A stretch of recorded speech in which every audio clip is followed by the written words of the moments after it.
There we go. Hello, Hey. hello. Good morning, everyone. Hope you're all doing well. If you can see Morning? Well, Excuse me, I'm in the UK. We're deep into afternoon. everyone Hell, knows the UK I'm is a already willing to... psyop. It's not real. Well, this psyop is disappointed with your claim of morning. There we go. I meant to click that. Hope everyone's doing good this morning, afternoon, or evening, wherever you may be in the world. Pretty excited for today's stream, as it's going to be it's the last of our little bonus streams. 2 a.m. here. Where the hell is here? I mean, are you on the other side of the world to me? I presume you must be. So you're probably talking, what, Australia, somewhere around there? Holy heck. Partly there's no audio over on YouTube. Is that the case? You remember how I said the other time? Remember how I said the other time that this never happens? Yeah, I don't. Somehow I can't. No, I don't believe them. I think they're fucking with us. They must be. I mean, everyone would be saying that they can't hear. I can hear. Yeah, nice try. Okay. You got me going there. Has for a second. It was like that can't be. That can't be, because if it is, I just can't. So today's as Sotek was saying, is our last bonus stream that we decided to do after the craziness of the chaos streams, where everybody dropped so much cash in our direction. Again, thank you so much. That we decided we just do some fun bonus streams on top of our normal repertoire. And I'm particularly looking forward to this one because it's a classic. It's one of the ones that, if any of you out there know Graham Davis, who's one of the earliest Warhammer writers, would never do. And there's a reason he'd never do it. It's because Graham doesn't like being exposed to other people's ideas lest they say, that's my idea. He likes just doing his own thing, where I kind of don't care. If an idea is cool and it's Games Workshop's property, then really... if I end up writing that thing, then it's Games Workshop, not me, that deals with all of that, so who cares? No, but truth be told, if I ever wrote anything, it would be my version every single time, so there'd never really be a lift on anything. I'm particularly looking forward to this one, though, because it's one of those topics where sometimes people will stray into ideas that I've never considered, and we'll go, oh, nice idea.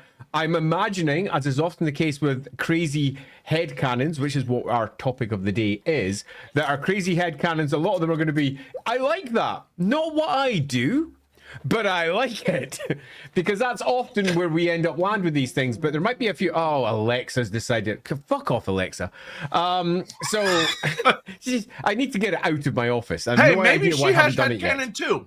Maybe she does. Okay, fair enough. Maybe she threw super chats in our direction. So that being the case, we have a lot to go through because there's clearly going to be super chats coming in and we'd like to go through those, but we'd also like to go through as many of just the general chats that are popping up as well, because this is a bonus stream. It's not just for people who throw money in our direction. So we're going to try and go through these relatively quickly. If an idea really makes us go, yeah, we might not be able to help ourselves dwelling on it a bit. So apologies ahead of time if that should occur. Our goal, however, is to go through them relatively swiftly. Have a look at an idea, talk it out that he's talked out, move on to the next one. Because for all that we know, we're going to be going for 3 hours. 3 hours is actually a really short amount of time when you're discussing more than, say, 10, 50, 20, 30, maybe even 50, 60 ideas. That's only a minute or two per idea. So we have to go quickly. So that being the case, be aware if you've got your coolest headcanon, we may not spend a lot of time on it because we have a lot of headcanons to go through. If you want us to actually respond to one of the many posts that are coming in, make sure you mark the front of your post with either at us at Lorebeards or at headcanon to make sure that we can actually spot it, because there's going to be all hosts of comments coming in and we don't want to be bringing them all up as we try to find what it is that you're telling us. Beyond that, we also have not exactly a surprise. I mean, we did discuss it last stream, but it's still nonetheless a bit of a surprise. Oh, yes. The Discord is officially live. Officially. I am posting the link right now. So, if you want to join the new Lorebeards Discord server. It is now alive and available for anyone to come in and post. There's an onboarding system, so you should be able to see the things that you want to see. You may notice some sections that you go, what's that about? And we will explain absolutely nothing. I have literally no idea what you're talking about. All the sections make absolute sense. There's nothing there that might make anybody go, what? Having said that, there is a few things that are worth noting for those of you who are jumping in for the very first time into our Discord. Number one, not everything is set up. We are in progress. This is a work in progress. So you'll find that it will be changing over the course of the next so many weeks as we decide exactly what is the most useful way of communicating with everyone. Beyond that, we're also using relatively heavily the forum systems for people who want to talk about individual topics. So make sure you check which forums are there, use them. Be aware that we've not set them up fully yet. So use them, and then on top of that, we may change them. So be aware that they are in a state of flux also. But beyond that, jump in, go wild, see what you find. Our Discord is now open. Yep. All right. With that, also, we'll be holding a poll over the next week or so where we're going to figure out what the hell you guys are called. Yeah, at the moment you might notice that there is an entire section at the bottom of Discord called Beardies. And that's not because we want to call you all Beardies. It's just because Beardies was a short and easy term to use as a placeholder while we were deciding what to call the community as a whole. And we decided we didn't want to decide what to call the community as a whole. And it would be much better if you decide what to call the community as a whole. So feel free to drop posts, give ideas, maybe even start a forum about that down in Beardies Forum, and have a discussion as to who you think, well, what you think, pardon me, would be the best name to use. I like how I immediately have gotten an alert from Automod screaming, unusual activity detected! What? There's so many people joining, there must be something wrong. The Automod immediately goes, ban everyone! All right, you ready to get started? Yeah, I'm ready to get started. Let's see how this goes. All right, Magladroth front-loaded this shit, so let's get into it. Magladroth says, Nagash became a god in Nagashazar, but rejected becoming an etheric entity. He is now a horrible physical god. Sigmar learned from the Crown of Nagash how to do this and became a proper etheric god. So this isn't that much of a stretch in terms of headcanons. Nagashazar is where he effectively has become a physical god, and there are various attempts to bring this into the lore. If we take a look at the Thousand Thrones campaign, it's sort of hinted at in that for Warhammer Fantasy Roleplay 2nd edition, and the equivalence between Nagash and, say, for example, Myrmidia, who may have ascended, and indeed Sigmar, who ascended, is sort of drawn, and it's drawn even further if you go into some of the extra material that was produced by some of the writers for that, particularly Jude Hornburg. Sigmar learned from the Crown how to do this and became a proper etheric god. Again, not a great stretch. As headcanons go, this fits pretty well. Yeah, I would say this lines up really easily. One of the big theories about, one of the big mysteries is how exactly Sigmar became a god. It's one of those things that, you know, people in the universe are just like, oh, he just walked off and became one. But if you actually sit down for the brass tacks, it's a big mystery. But for a lot of people, the point of him putting on the crown, allowing him to ascend to godhood, is not that crazy of a theory. It's one of the stronger ones that might have been a pivotal point. Though it also does open some fun potential avenues for like other characters that have worn the crown and what maybe actually happened to them and other stuff like that. But yeah, I don't think that's that crazy at all. Yep, I think that's great. Next. Magladroth, the Great Beast, is the first Chaos God. It revolted first, was sealed away / defeated by all the other gods, and all the other Chaos Gods simply followed in his footsteps and usurped its throne. So, interesting idea. This goes against canon, which is always nice when we're coming up with crazy theories. The canon is the 4 Chaos Gods plus others were the first. And the Great Beast is potentially a part of that conglomerate or comes afterwards. So this is repitching the background and saying the Great Beast goes first and the others come after. It's I would suggest only a good headcanon to deploy if you build a really good story for it. What makes the beast go instead of the others? And in my own personal headcanons, the story of the 4 core Chaos Gods plus all the others makes more sense if all of them are involved, because they all bring different things to the party. And they all make a revolt against what is effectively reality, and effectively going, we're going to destroy reality, a much more likely outcome. So this one here currently lacks the story to make it a good substantive theory, I think. Yeah, and I'm going to be throwing out criticisms like crazy this stream, but please know it's not me thinking your ideas are bad. I'm just doing my best to respond to hot takes as we're moving along here. We've got to be quick, so we can't do our normal cushioning where we go, please don't be upset, but we're about to tear you a new one. I will say, I think this one pivots very close. I think having a singular thing that becomes the antagonist and kicks off chaos swims a little close to like kind of the typical Christian narrative for my liking, where you have kind of like a devil figure, which I think is better avoided in most cases. And this kind of says that to me. Like Andy said, I think there's a way you could build around it, but it would take a lot of work. Yeah, you could, but yeah, nah, this isn't one for me. Maglajaw, 40k and fantasy both witness the war in heaven from different angles / times, etc. That's why the Eldar believe their gods are dead when they might not be. 40k is just stuck with the chaos side of things. Sure. There's not a lot to say about this because the very nature of the theory is that it's skewed and squint. It's not attempting to say one is working in parallel with the other and thus we have to build a theory to make it all work. This is very much we are seeing it through a lens darkly, and so thus it's differently perceived on both sides. So as a headcanon goes, you can literally just say sure, because there's little else that could be added to that. This would work. I would prefer personally, though, to tackle it from a different direction because I'm a little bit more methodical in how I make everything work together. Yeah, I don't think I would consider this like core canon and fantasy by any extent, but I think if your goal was to build that 40k and fantasy share a universe, or they have a shared universe and you're wanting to build that up very, very heavily, this would definitely be a core question you have to answer, which is why are there 2 wars in heavens and how do they relate to each other? Because they should. Because they both, they're both.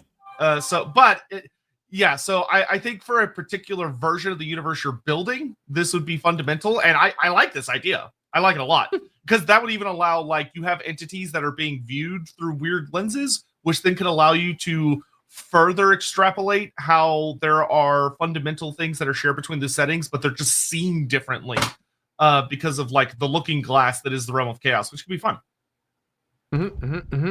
Maglajaw, chaos wants to destroy the world because they fear death, unlike other gods. For example, Khorne rages against his own end after being sentenced to death by Shurin, who executed him, though, is unknown. So, as theories go, this one is surprisingly sound. It might surprise many out there, but if we take a look at the gods and the ones who rebel, we've got a god of fate in that mix. Tzeentch, who can see all time and how it ends, and time is actually wrapped up in the material world. Time is not a core component of how the aether works. So bringing time into existence means that the concept of death has been built, and the concept of death would terrify things that are potentially immortal and cannot be killed. Now they can be ended. They can be brought to a close. And we know this is the case because various entities in the Warhammer world are killed properly. Proper etheric entities that should be effectively immortal are brought to an end. Azurin, the great creator of all this stuff, if you go with the Elven lore, I bring it up because you brought it up, apparently supports this as a potential outcome. And Khorne, all of them, almost certainly wouldn't. So this, as crazy theories go, not that crazy when you take a look at what the aether is and what the material realm represents. Yeah, I personally like this a lot because it would give a better justification to why chaos is trying to destroy reality as opposed to just like coveting it. Is that it's a threat, and it also would make chaos be a little bit more of not overly, but like slightly more organized in why they're motivated to do the things they do. When you have, like, if the Chaos Gods are what they are, it would make sense that they would at least have an inkling of what the great plan is if you were running with the idea that GW has put out, that the great plan is to kill them. And if you're a unstoppable, immortal timeless entity, and all of a sudden you realize that there's a way you can be killed. You're probably going to obsess over that a lot. Yeah, totally. It makes absolute sense within the fantasy setting. Next up, not so crazy. Battledraw, thank you again. Lastly, lizardmen are basically the Covenant from Halo. Both have vanished gods, understand their tech badly, are a collection of species led by floating prophets, and both have a great plan/journey. Sure. I want to disagree, but I'm not seeing many flaws in this particular presentation. Sure. Thanks, Battledraw. Really appreciate it. Sure. I expect fan art on my desk by 5. Thank you.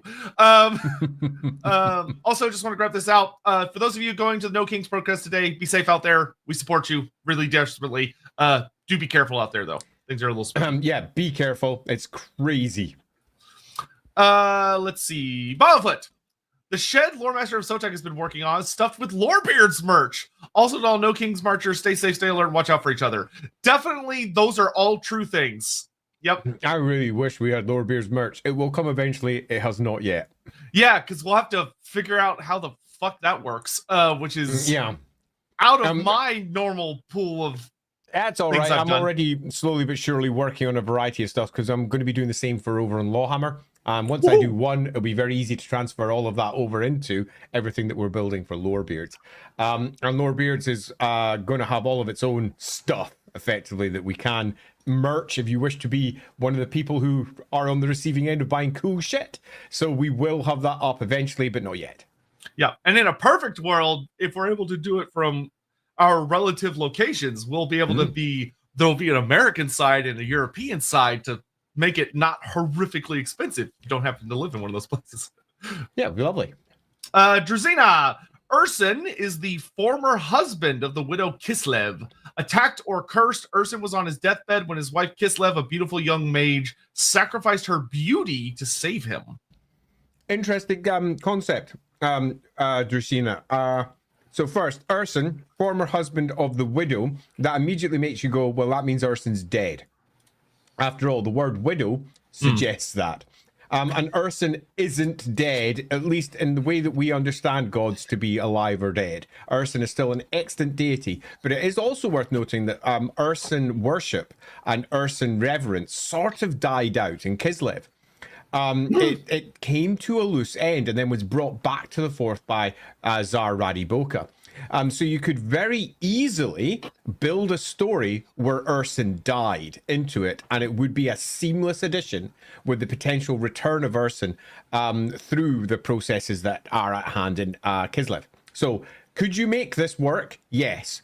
The young beautiful mage part I think is much less likely in terms of how it works. The ancient widow or Kislev or whatever you want to call the entity that lies behind much of what happens in that frozen landscape probably, in fact almost certainly, isn't mortal.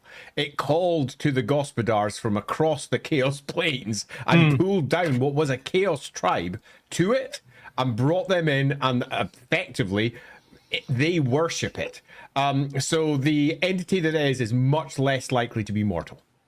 Yeah, I could see this if you run with this narrative, which could actually work really well, of that Urson is like mortally wounded by Chaos during the Great War against Chaos, and then there's some big thing that happened leading up to Radiboka in the last like 50 years of the timeline that brings him back.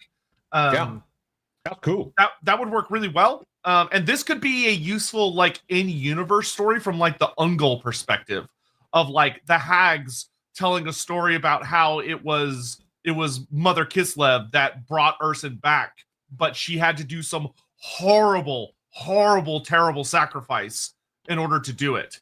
And it's like, that's why Kislev is perhaps more vulnerable in some way, in order to bring Urson back from death and yada, yada, yada. Yeah, you could work this, especially because the 200-year gap between the Great War against Chaos and the modernish era is really, really like not very well detailed for Kislev. It's terribly detailed, particularly for Kislev. So for like Urson worship to die off and for them to recover over those 150 years, they would have gone through a lot. And that being reflected in their religion and like the stories they tell about their faith should be present. Yeah. So I like this. And while we're between them, a couple of points. If you've come in a little bit later, if you want us to review your crazy theory, make sure you at Lorebeards or at Loremaster of Sotek, depending on which channel you're on, or alternatively say at Crazy Theory or some equivalent, or we will skip it by. If it doesn't have an at towards us, we are just going to scroll by as we go through all the comments. We are intending on not just doing super chats, but any chat that comes in, super chats we'll obviously definitely attend to, because thanks very much, you all rock. In fact, fuck it, I'm going to grab this one. Well, there we go. Hey, but we have others to do too. The Skaven were specifically driven to use meteors on the Lizardmen, the end times, because they specifically knew if the Lizardmen were still in the fight, Chaos would have lost. I don't think they care if Chaos won or lost. Yeah, I would say that I think this goes against the Skaven's nature of being the ultimate little c Chaos faction, and they are literally too stupid to consider the consequences of their actions. Because I think, I agree entirely. The meteors destroyed them too, and a lot of the world. Skaven. Like Clan Pestilence died. Fucking full on. So I see where you're going with this, but I think it's too conniving. I think it's too successful of a scheme for the Skaven to have deliberately done it. Yeah, I think so too. Saint Box, the only true winners of the end times were Archaon, the Great Horned Rat. The Big Four didn't get any power boost from the world exploding, and a corruptive apocalypse turning the world into chaos waste makes more sense, as they feed off material cycles, which don't exist after Kaboom. Archaon, the anti-theist, got his fuck you gods by blowing it up, and the Great Horned Rat, the god of ruin, ascended from the ruin of the world. I think, broadly speaking, I disagree. Chaos is not tied through to a single world. If we go with the standard narrative, the Warhammer world and all of the other dimensions across everywhere else is much bigger than just simply 4 Chaos Gods caring about the reality that sits here. The reality that sits here is really important. The old ones are doing something here, and it appears to be, at heart, the destruction of the Chaos Gods everywhere. But Archaon didn't necessarily benefit in any real way beyond. He then off to destroy a bunch of other realities, as he went hopping around through other realities until eventually he comes into the Age of Sigmar timeline, where he's said to have been around for fucking ages, doing everything that, for example, in 40k, they've never managed to succeed to do. In many respects, Archaon looks over at all the Chaos Space Marines and their attempts over in 40k and basically laughs at them and says, I've destroyed multiple realities. You can't even do one, you big bunch of losers. So he did do relatively well, but he's still nonetheless tied to Chaos. Those Chaos Gods are utterly happy with what they've done, presumably because they've brought the end times to pass. They have stopped the great plan of the old ones, but as it turns out, they hadn't, meaning that the war continues on.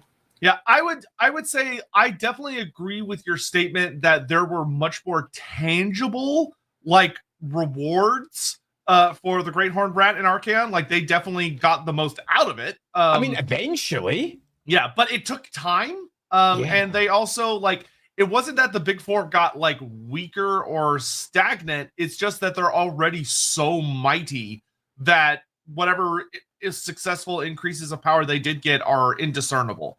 Yeah, effectively, it consolidates their win. We've won.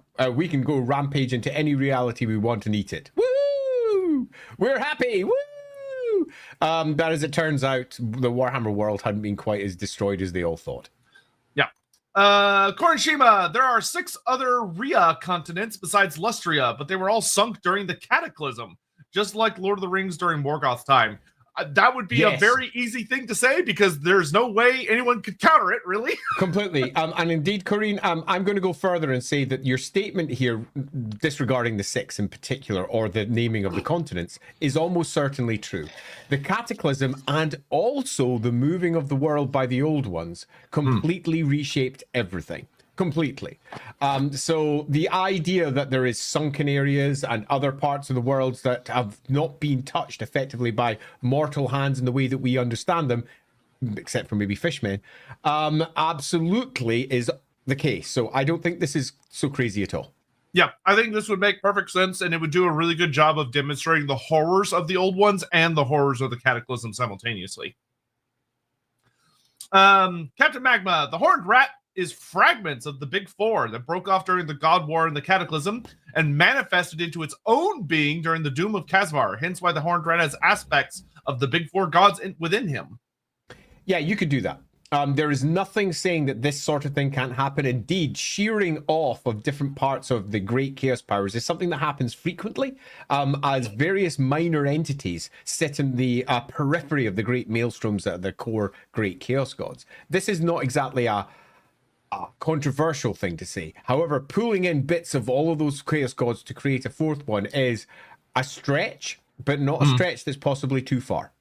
Could you do this? Yes. Could you make a cool story out of this? Yes. Is it what I do? No. I much prefer the Horned Rat to be a much more unique entity. Yeah, there's definitely stuff you could do here, and you could tie this in really easily to like a bunch of other theories as well. This could simply be like a minor aspect of him, because I mean, you could have him as the great inheritor, being that he literally inherits certain aspects of the other gods. That they've perhaps discarded or lost over time as they became like more pigeonholed in a sense, because their own nature drives them to become more and more extreme. Where you have like Nurgle abandons forms of pestilence that lead to an end because he wants to be an eternal cycle. So aspects of himself that cause true death and entropy he discarded, and maybe that gets inherited by the Great Horned Rat and stuff like that, and you play within that sort of angle. That could definitely work. It's complex, and like Andy said, I wouldn't make it the only thing that led to his creation, but it could be a aspect. Yeah, though it also would be very funny to imagine he's just like this fun little fat rat god that just like runs around whenever the gods throw a piece of them they don't want, he just grabs and eats it like a piece of cheese. That is a very funny mental image for me. And appropriate. Thematically on point. Yep. Dalaman, pre-old one world is described as mostly covered in ice with a tropical band in the middle. In my opinion, there would also be a temperate band as a transitional area. These lands could have been a large swamp focused from the point where the ice sheets melt. This leads to part two of my theory. The ice swamps would have been the original home of the Famir. I see no reason to disagree with that. Yep, that seems fine. Nothing there that's particularly controversial. Go. Sean Schultz, what does Andy think of the latest DLC trailer? I am personally avoiding it because I'm still thinking of watching it. And he's going to do it on a stream so people can enjoy his reaction and tip him and ask questions. I mean, if you all want me to do it, I suppose I'll do it. I've been avoiding it because I'm lazy. But yeah, I've avoided the trailer as well, though, so I still could do it and get a first actual reaction rather than, fake. Oh, I've definitely not watched this. Ooh. So if one of y'all would be so kind as to go into the Warhammer Fantasy forums area on the Lorebeards channel and create a new thread saying, Andy, here's all the people that think you should watch this live on stream, and I'll post in there, that'd be great. World 777. For me, fantasy and 40k are the same universe. Only fantasy happened a long time ago in some galaxy far, far away. If we say it's the same universe, where would you put the fantasy planet? This is a classic question that has been asked by more people than you might be. I mean, you might be surprised how many people have asked this one. The most common answer is inside the Eye of Terror. It's by far. Sometimes some people go for the Maelstrom, but most say in the Eye of Terror inside 40k. And that gives a sensible and realistic potential answer. It does work. It speaks to what happened to the Warhammer world when chaos floods across it and causes all sorts of terror and nightmares there. And you can even tie it into the official timeline to a degree, because it was almost 10,000 years ago that everything went tits up. Eye of Terror forms around where the Elder fell, and that's pretty much 10,000 years ago where the Cataclysm goes. So there's a certain amount of tie over there if you wish to do it. Now, make it in a galaxy far, far away, then the very answer is made itself. You're now in Andromeda, for example. We're no longer in the Milky Way. You've sort of answered your own question. But if you want to make it as part of the 40k milieu in general, I would probably say the Eye of Terror is your best bet. Yeah, if you want to make it super controversial, you could make it where it wasn't actually like the Eldar that caused the Eye of Terror to happen. It was the fantasy world being lost, and that was just how bad the feedback aspect was. Yeah, I'm actually on this one just because it is a crazy theory one. I will drop a crazy theory about this somewhere later in the stream, just so you can see how crazy you can go with this shit. Yep. Let's see. I'm just going to grab a random one real fast. Men like Pegasus. Greenskins, fully united, can take on the entire Warhammer world, create enough Wah energy to manifest their gods and destroy/invade the realms of chaos. So that is one that on paper looks good. But that's almost a little bit like saying, greenskins aren't greenskins. The greenskins of the Warhammer world are not like the greenskins that we get in 40k. The greenskins in 40k would do this. Absolutely would do this. A great warlord would eventually arise out from all of them, and all of them would band up behind them. But in Warhammer Fantasy, they appear to be much more disrupted and much more kept down. So the answer for this one is that will not be how it works in the Warhammer world. So it just doesn't do that. We have to make a new theory, which is sort of what you're doing. And if you're doing that, what you're saying is the greenskins in Warhammer take on more traits of 40k. Yeah, which you could absolutely do, and I don't think it's that 100% controversial. Could do. It's not controversial. Yeah, there's something in the Warhammer world that keeps the greenskins down. Yep.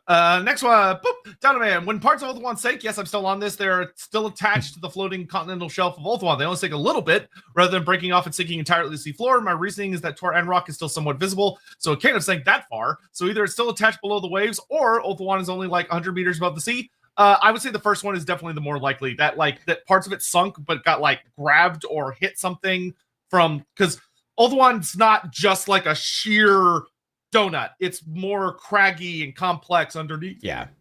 So it either hit a lower part or some of the magic, it sank a bit, but then the magic kind of caught it. The best way to draw an analogy here is think of icebergs. And depending upon their composition, icebergs can have a very small amount visible above the surface. Sometimes icebergs are below the surface because for one reason or another, what's held inside them are heavier than the water they're in, and they just kind of float along underneath the water. There's nothing meaning that it has to be anchored onto something on the ground for an underwater island to still be there. Plus magic, it can do anything. You can have bits of it underwater, bits of it above water, not a problem. But I do think that what you suggested there is not particularly controversial. Dumbo. Dwarves are highly sensitive to touch, should also extend to their taste. Explains why manly booze is so yucky, and for tasting gases, etc. when you're underground. I guess you could do smell too. Yes. Yeah, I think that differentiating the different species of Warhammer is a core component of making them work. Now, I wouldn't necessarily say that they're highly sensitive to taste, but you could say they taste different things. Yeah, this that's is what I was really, really common in the real world. We all have different taste receptors, different species that is, that activate and don't activate under certain circumstances. Humanity activates on a whole host of things that other animals don't. And simply changing it for dwarves works perfectly. It means that, for example, they could eat foods that we find disgusting, and they're like, yeah, this tastes great, because their taste receptors don't kick off in it. And the same should be the case for elves, halflings, et al. Yeah, just like you have the whole thing of like birds can't taste spicy stuff, right? They don't have the receptors that go off for that. For dwarfs seem to eat a lot of things that we would find horrifically disgusting. And they also tend to prefer things that have really, really powerful flavors, which I think would suggest that dwarves they're weaker sense of taste. Yeah, they would have a more muted sense of taste. But perhaps they've got a sharper sense of taste in other areas. They sense things that we don't. And given that things like salt and the equivalent are minerals, tying their sense of taste through to metal and mineral also makes more sense. So doing things with their sense of taste is where I go, Dumbo. Cadillac Monkey, I want the different settings more interconnected, especially through chaos. The fall of the Eldar leading to Slaanesh across 40k and fantasy, Age of Sigmar, Horned Rat being the cause for Skaven in 40k now, etc. Yes, except for one thing. Age of Sigmar is so far after the Warhammer Fantasy that it's almost ridiculous. To the point that I would suggest if you're going with a relatively consistent timeline for both the fantasy side and the 40k side, then the Skaven are never arriving, ever. Because it happens later, much later. Age of Sigmar is so far time-wise past the Warhammer Fantasy world that it's never happening if we run with a concurrent 40k world. Now, if you want to go with time is weird in the ether, suddenly you can do whatever you wish. But I would suggest if you're wanting to add interconnectedness to them, that would also suggest interconnectedness of their timelines to a degree, and it makes doing the Skaven part very hard. Yeah, I will say you'll probably have although this isn't necessarily the route a lot of people naturally want to go, you will have such an easier time allowing for the Age of Sigmar universe to be crossing into the 40k universe, Yeah. and allowing that to be how things like intermix and coexist rather than using fantasy, which is going to be a much more restrictive. Yeah, fit quite well. Agreed. Yeah. Be'lakor, or Sarmillion. Be'lakor was a gnome and underappreciated strategist. Man, he figured it out. He figured it out. You done it, Sarmelian. That's all of our secrets are out. Yeah, Be'lakor could be almost anything. A gnome is certainly a choice. It's not one I would choose. Underappreciated strategist, I do agree with. Be'lakor is, I think, one of the lesser well-used characters because of how awesome he clearly is and how awesome he's written. But whenever they then deploy him, he comes off like an absolute ass. Yeah, I mean, me and Andy have talked about on Lorebeards before how Be'lakor often gets too much shit because at the end of the day, every single one of his plans is like 95 to 80% successful. Like, he virtually always is extremely successful up until the very last beat of whatever his plan is. And the reason he can never be successful at the last beat is because if he was, the world is basically like doomed. Like, it's over, it's game over. But it doesn't invalidate the like other 80% of shit that he did up until that point that drags the world much closer to ruin. Like, he's consistently like a very successful big bad. Peter Osborne. Skavor is a descendant of Hashut, who was all about woodcraft and organic survival craft. Sins of the father saw him outcast. Alone then, he crafts the Skaven, seeing a chance to help the dwarves during the cataclysm. He does something else. He does something else. We've lost it. He what? He just is around. Who knows what? The core of the idea here, however, is fine. I'm sure. I am less convinced that having Skaver fashion the Skaven effectively be the Horned Rat works, because the Horned Rat is so far away from anything that's even close to being dwarf. And it would be a really weird outcome to say, you know, the Horned Rat, he's not a rat, he's actually a dwarf ancestor god. You'd just be left going, what? It undermines the Skaven. It makes the Skaven feel less unique and interesting to say they're basically just dwarfs and humans all mixed up and broken. So I'm less convinced this is the best answer. It's not what I would prefer to choose, but I do think involving this somehow does work well. If I were going to take this, I would spin it instead to be something like Skavor became isolated and alone because of whatever, and while he was isolated and alone, the Horned Rat devours him. Because he was abandoned by his kin. Isolated, alone, Hashut doing his own thing, abandoned by his kin. Skavor falls, and that's horrible, and much closer to what the Horned Rat is like. Yeah. Though I do see a similar one I'm going to grab out real quick. Michael, no, it's not Michael. It's Mihal. That's right. Solomon says, Hashut killed Gazul. The first High King wanted to kill Skavor for the crime of making Skaven. Gazul protected his son. Hashut became the first kinslayer, creating the taboo, and was exiled for it. I think that Hashut having a story is a great idea. Hashut being the one who gets exiled. Who does that? Who exiles effectively the High King? No one. So I think that doesn't quite land as a story. Well, because if we do that, we then say that all the other dwarf gods effectively turn to what? War? Dwarves killing each other? It doesn't quite land thematically for the dwarves. Yeah, for this one, I would kind of lean back to what we were talking about for the other one, is you could have it where Hashut exiles Skavor, and that leads to a terrible tragedy that does not reflect well onto all the dwarves because they functionally abandoned him. Yeah, I definitely think there's something in that. And potentially part of the process of breaking Hashut and making him what he eventually becomes.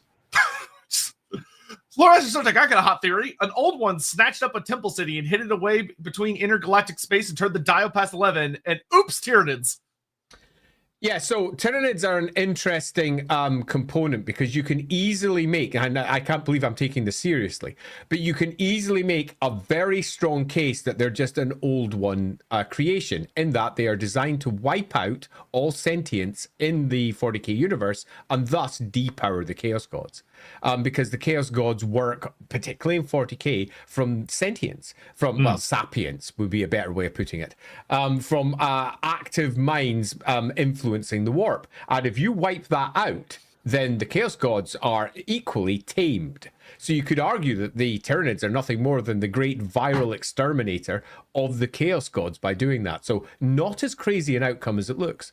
Yeah, my genuine personal headcanon about the Tyranids is that after the old ones lost the war in heaven, everything went tits up. One of them retreated outside of the galaxy and basically created a virus designed to reset the Milky Way back to hilariously, like a ground setting. Literally the plot of one of my previous 40k games. Yeah, there's a dwarf galaxy that sits just outside of our galaxy. There's a dwarf galaxy. That's where I put the old one lab that made the Tyranids. I have done this story. Grim Isaac, following my silly Wednesday question, my crackhead canon is that the elves are like seahorses, where the female is when a female is impregnated, they plant the eggs in the males. Sure, you want to do that with your elves, go for it. I have got crazy versions of the elves, which I'm currently halfway through writing a post about just now, where they are different. They're not this sort of different, but they're definitely different. And I think doing anything to make each of the species different in your game is a good, worthwhile use of your time. All I'll say is, have you ever seen Games Workshop or Black Library take on a pregnant elf? No, neither have I. So, like, this could be the case. Maybe that's why they're scared to write about it. Man Like Peck says, hot take. Dwarves are objectively the most powerful warriors in the setting. Obscene martial feats against warriors / catastrophes that would otherwise defeat other warriors / empires. Yeah, that's a hot take. Disagree deeply, but that's a hot take. Yeah, I would say there is strong evidence that leans against this. However, they do punch much higher than their stature would suggest. Yeah, I mean, they are exceedingly capable, but we have quite clearly the strongest mortals in the world in the rules, multiple places, and they are almost always, and this is always going to shock, but they're almost always human. Every single last time. Look at your Chaos Warrior Lords. They're just fucking awful. They're top tier stats on everything, and they kick Dwarf Lords in. They're horrendous. Yes, you go, but they're empowered by chaos. Yeah, dwarves are empowered by runes, whatever. They're all got their own things, but loosely speaking, when we're talking about our man-sized individuals, it's the humans that win the batch. And that always surprises, because most people go, well, elves are better and dwarves are better, and no, they're not. Humans rule the roost. They are surprisingly capable. Your basic humans, absolutely bollocks in comparison. But I mean, truly shit. But when they come top tier, they're the most mutable and the most likely to come out with the most ridiculously powerful idiots. Captain Magma, the Ever-Chosens are the great beast, and Archaea is the only one who achieved godhood and be fully realized as of AOS. The Ever-Chosens are like the manifestation of the great beast. You could run with that. Be'lakor, either intentionally or unintentionally fathering the great beast, is not that bizarre of a concept. I mean, it's a little bizarre, but it's not that bizarre. That being said, Archaon has not yet achieved godhood. He's trying to achieve godhood, so you could make this work. You would have to heavily develop the mythos of the great beast from like a prophetic angle. And like how it ties into what the Ever-Chosens are as like the great destroyers of realities, but it's not a complete. It feels a little bit like square peg round hole, but if you put enough effort, you can fit it.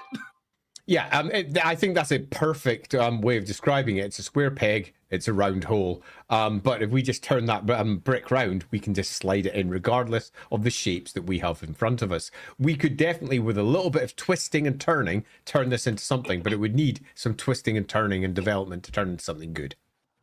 That guy, Hatchet, being called the Father of Darkness, created and lost control of the Dark Gods, divine reflection of the Chaos Dwarfs losing the Black Orcs. That's a hot take. I think that's a super hot take. The idea that there is an entity that's responsible for creating the gods is within setting, because Azurin is given that goal. If we look at the Elven side, Azurin is the divine creator of all mortal realms and is responsible for the entire Elven pantheon existing in some fashion or another. So Azurin sort of fulfills this role already. So if you wanted to do it, a hot take would probably be Azurin created the Chaos Gods and fucked up.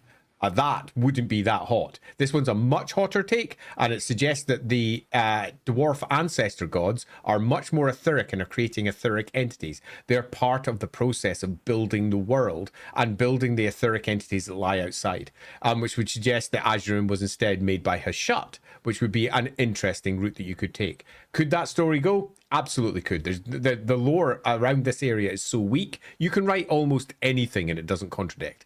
So you could do this. It's not a route I'd take, but I think this could definitely land. Yeah, I definitely think there's something to like Hashut did something he wasn't supposed to and tried to create etheric entities and made something horrible because he didn't understand with what he was working. There's something there. I don't think I'd put it on all of the 4 Chaos Gods, I but wouldn't like put it on the Chaos Gods, particularly because of the way how it lands at the end with where Hashut sits and where they sit. Now, could you do this for like a minor Chaos God? That's awful. Oh yeah, this would be super fun actually. Yeah, I actually really like that. Mornington Crescent, Gelt's death in fantasy is why we no longer have metal models. The age of metal is over. The age of plastic has begun. Yeah, I would very much like to make that a part of the canon.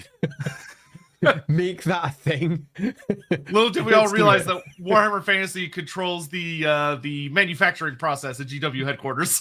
I mean, it's those sort of stupid little jokes that if you can squeeze it in, really land well, because nobody notices them if you write them well. That sort of thing. I think I'd love to run with Morning. You could actually fit in a very cheeky thing about that. Yeah, it'd be cheeky, it'd be silly, but it'd be fun. Stephen Lucas, the Amazons' own origin myths claims they are from Verdra.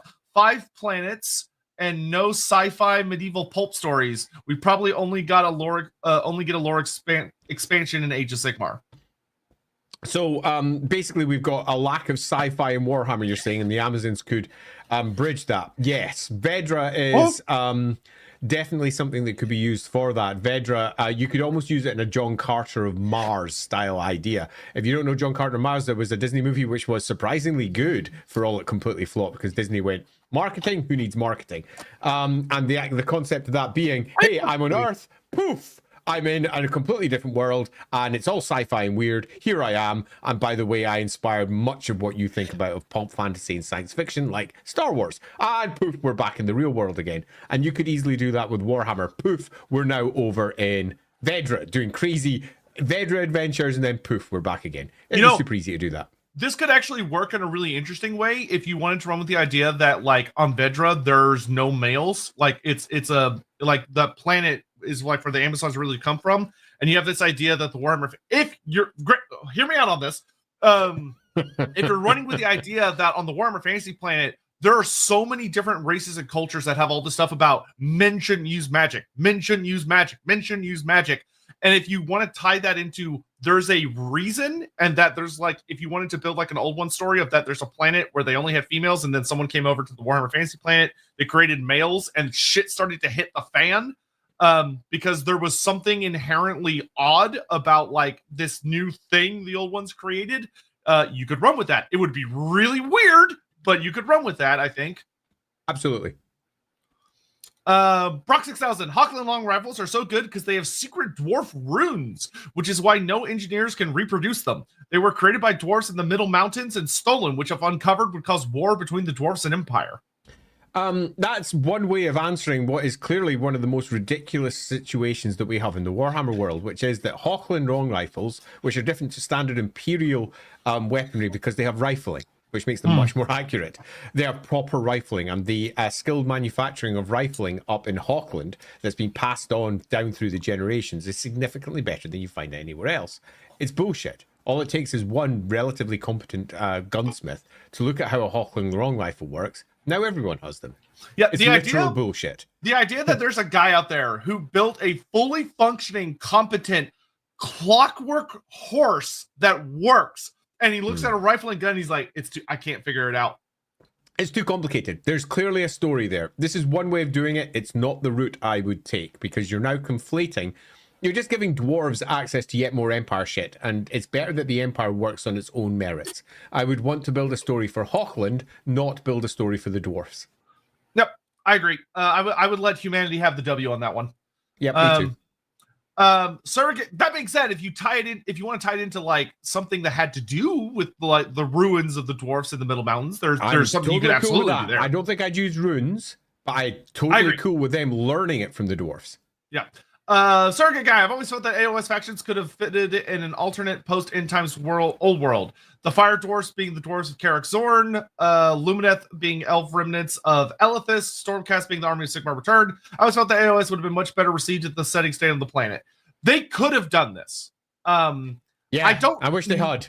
Yeah, I mean, in a really, this is going to sound weird. In a really stupid, convoluted way, it is kind of what they did.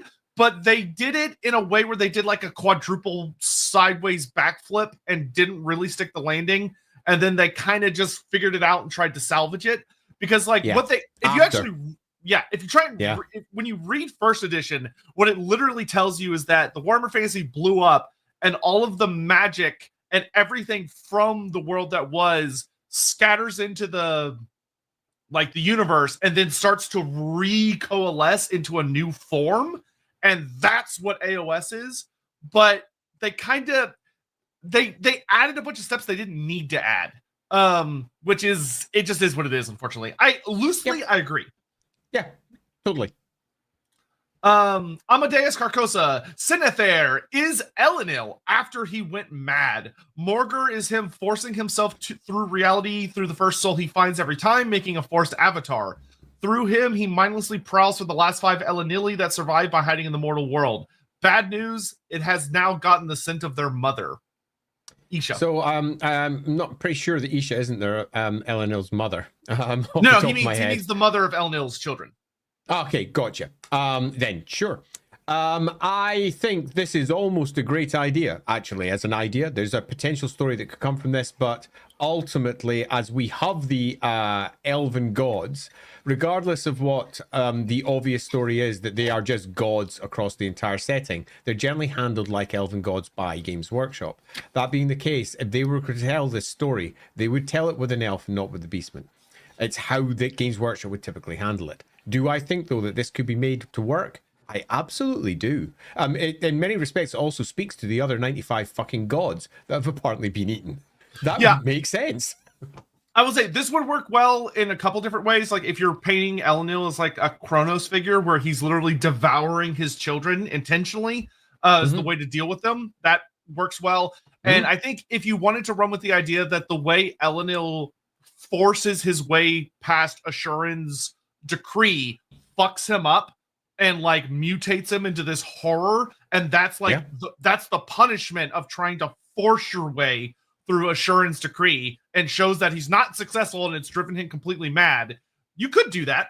I don't think it would be that horrible of a stretch. I think that this is not that much of a stretch. As much as it might look like a stretch, I think this is a story that you could definitely tell. And if a writer came along afterwards and said, this is the story, anyone that looked on it wouldn't say, well, that's bullshit. They'd probably go, oh, cool. Yeah. That works quite well.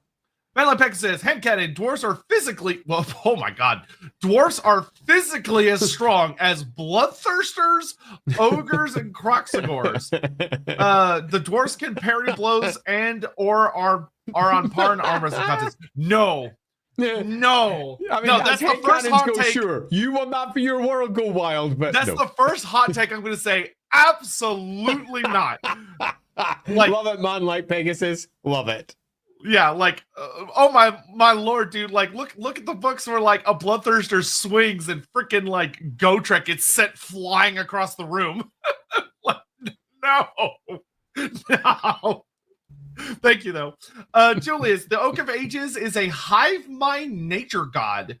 It's the original god of the world. Athaloran is its etheric realm, time, flow, difference, etc. Spirits are its demons. The Oak of Ages slowly corrupted elves/gods to work for it. Not so controversial. And the very idea of world spirits of this kind is something that 40k also runs with, particularly if you look into the Exodites and further. So this is not controversial at all, to the point that this is very close to almost certainly what it is. Hive mind, nature, God. It depends on how we use the term God, but hive mind, yes. Nature, yes. God depends on how that term's deployed. But the rest of it, yeah, the elves have indeed been corrupted by whatever it is that's in the spirit.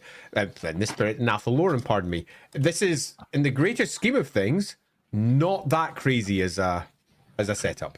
Yeah, when the Wood Elves got back returned in 8th edition, spoiler for anyone that hasn't read it, they literally got turned into a more 40k-ish version of themselves, which isn't unusual and is like not a big deal. I don't think it's bad. And they literally just gave the Warhammer Fantasy planet a world soul known as the Weave. Mm-hmm. That's what they did. So that's what this is. Yeah, and that's, sure, great, fun. And the Weave even matches quite well with the concept of hive as mind. So yeah, totally works. For me, yeah, there are isolated couple places in the Chaos Waste that are still living and have not affected by the power of chaos due to something that protects it. I don't think that's that controversial. That makes total sense. In fact, I would say that not only is this not controversial, it's the case. Yeah, you can actually see an example of this in the Wolfric novel. There's like a big forest that's protected by a horrifying giant tree spirit that they kill during the novel. It's like a tree man on steroids. But the idea that there are certain places that have like minor gods or really powerful spirits that protect them, yeah, great. Yeah, and good story potential too. Yeah, and that gives a lot of stories of like, what are all those chaos guys up fighting against in the Chaos Waste? Sometimes they're throwing themselves at these things and dying in hilarious amounts. There's always something extra. Yeah. Carrie, 6th Chaos God, counterpart / nemesis to Hashit, the Formless Horror, Katal, Queen of the Abyss, God of Fear on the Primordial Sea, Fisherman Servants, Kraken like Demons. Sure, why not? Sure, why not? I mean, I'm not sure I'd make it the 6th Chaos God. Much like there's not really a 5th Chaos God. It's just there's the big 4 and a fuck ton of others. It's just another Chaos God. That's how I would generally drop it. And do I think that there is a Chaos God equivalent down in the deeps? Yeah, sure. Yeah, that's not a bad idea. Sure. Yep, you could absolutely do that if you wanted. Amadeus, Khorne was once a hound of Hakarti, metaphorically tortured by her experimentation of Dar in the War of Heaven, but he bites Freeze down on the loose. This explains his strange hatred of magic for Chaos Gods. Okay, so this is not the case. Definitely. Doesn't mean that you can't make a story for this in your own version, but it's not the case because Khorne is there at the beginning of the war. Dar comes after the beginning of the war. Dar is used and basically made by Hecate, using chaos against itself during the Great War against chaos. So this isn't the case. Khorne as well is right at the very beginning and kills Azurin. It's noted in at least one place that he is responsible for killing the great divine creator god during the Great First War against chaos.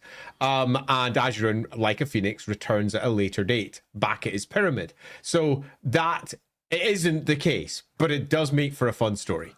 Yeah, I would say what I would pivot this to is I think you could absolutely build a story for something that happened in the War of Heaven where Khorne was cheated by magic. Either by something Zinch did or something that Hakarti did. But like that a god used magic to cheat him of some great victory or harm him in some notable way, and that's why he hates it. Cole Patterson, every major head of state in Warhammer is a moon shapeshifter like the Dragon Empress. She's just the worst at it. Source, Lightdorf Press, 2505. They're all moon men. Everyone that disagrees with me is a moon man. That would be, love it. That would absolutely be something he would do. Yeah, that's actually cool. You're on point. That's great. Perfect. Necromancer Cobalt, the Eye of the Panther is home to a panther-headed cave of wonders and is ruled by placeholder named Sultan Aladdin, who abuses genies and jinn to maintain his safety, wealth, and power. Aladdin, huh? So the Eye of the Panther, which is down in Arby, for those of you that don't know, is definitely something that needs a bit more answers. I actually planned to use it in the third part of the Enemy Within campaign to explain why the Knights Panther are the way that they are. Because the Knights Panther famously were founded around Araby during the Great Crusades, which have kind of gone through somewhat of a a change recently over in the old world. But beyond that change, I think using the Eye of the Panther for something is worth doing. It's been kicking around since White Dwarf, what, 300, 200, whichever one it was first dropped in. And it should be used. Could we use it for Aladdin? Yeah, we definitely could. That'd be an interesting way of bringing it in, particularly given what the Cave of Wonders looked like in the cartoon. Yeah, definitely is. That was my fault. I didn't mean to do that. Definitely is something that could be done. And shit, because like the whole thing with like the Knight's Panther and everything, like there's supposed it. When you look at the Eye of the Panther cave, you're like, okay, there's supposed to be a thing here. Where is it? And it's nobody knows. It's just kind of out there somewhere. Yep. Prince Cheddar, the Ogo line Cathaian dragon sibling, defected to Nippon and now serves the nation as a royal advisor in the Ultimate Ninja, a rogue dragon story that doesn't default to chaos. Also, Ninja Dragon. Yeah, that is compelling. Last sentence there. Yeah, Ninja Dragon. Ninja Dragon. Thanks, Prince Cheddar. You rock. Yeah, I will say I very much hard agree that my personal headcanon is that the Shadow Dragon defected to Nippon. Is my personal thing as well. I don't think it rules Nippon, but I think it is a notable ally. I wouldn't want to have basically the Chinese equivalent ruling Japan equivalent. What could go wrong? What could go wrong? There's already enough tensions between real world folks in that direction that we don't want to be exacerbating it into Warhammer 2. Yep. Brock 6000. The Chaos Gods were created / empowered by the absence of the Elven Gods, who left a power vacuum coming to the material plane, which is what the old ones wanted, and why Ashurin made the gods leave to staunch their power growth. That is an interesting theory. The idea that the Chaos Gods became empowered because the Elven Gods had arrived in the material plane. It isn't founded in anything, given that we know that when the material gods went into the material, when the gods came to the material realm, it didn't change the fact they were also immaterial at the same point. But that doesn't mean that you couldn't build that into a really cool story. This is one that feels like it's a definite myth. Some people would believe this. Yeah, I actually could see this being a very interesting myth that some people in the universe would say that's why Ashurin like gave the declaration, and it might not be the case, but it's an interesting thing, and that could be like why that particular character is like, there should be no gods in the material plane. They should all return to the ether, because whenever they're not in the ether, chaos fills in the space. Like chaos is almost like a rot that fills in that vacuum. Yeah, but given the ether's infinite, it's just a classic example of mortals not understanding how the ether works. Which is good. Which is good. Which is good. I think it's a great myth. I really like it as a myth. I don't like it as an actual metaphysical reality.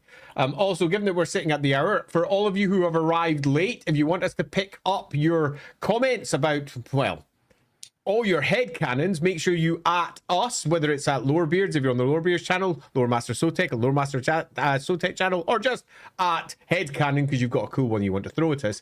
Also, we have recently just opened up the new Lorebeards Discord. If you would like to dive in, I presume that Sotek has a comment somewhere where he can bring it up, or just repaste it back into the link so that you can all dive in over there. Yes. People are already chatting like mad over in the new Lorebeards Discord. That place will be changing quite a lot over the course of the next so many weeks, so do make sure you check in frequently. But it's already off and live, as you can see there.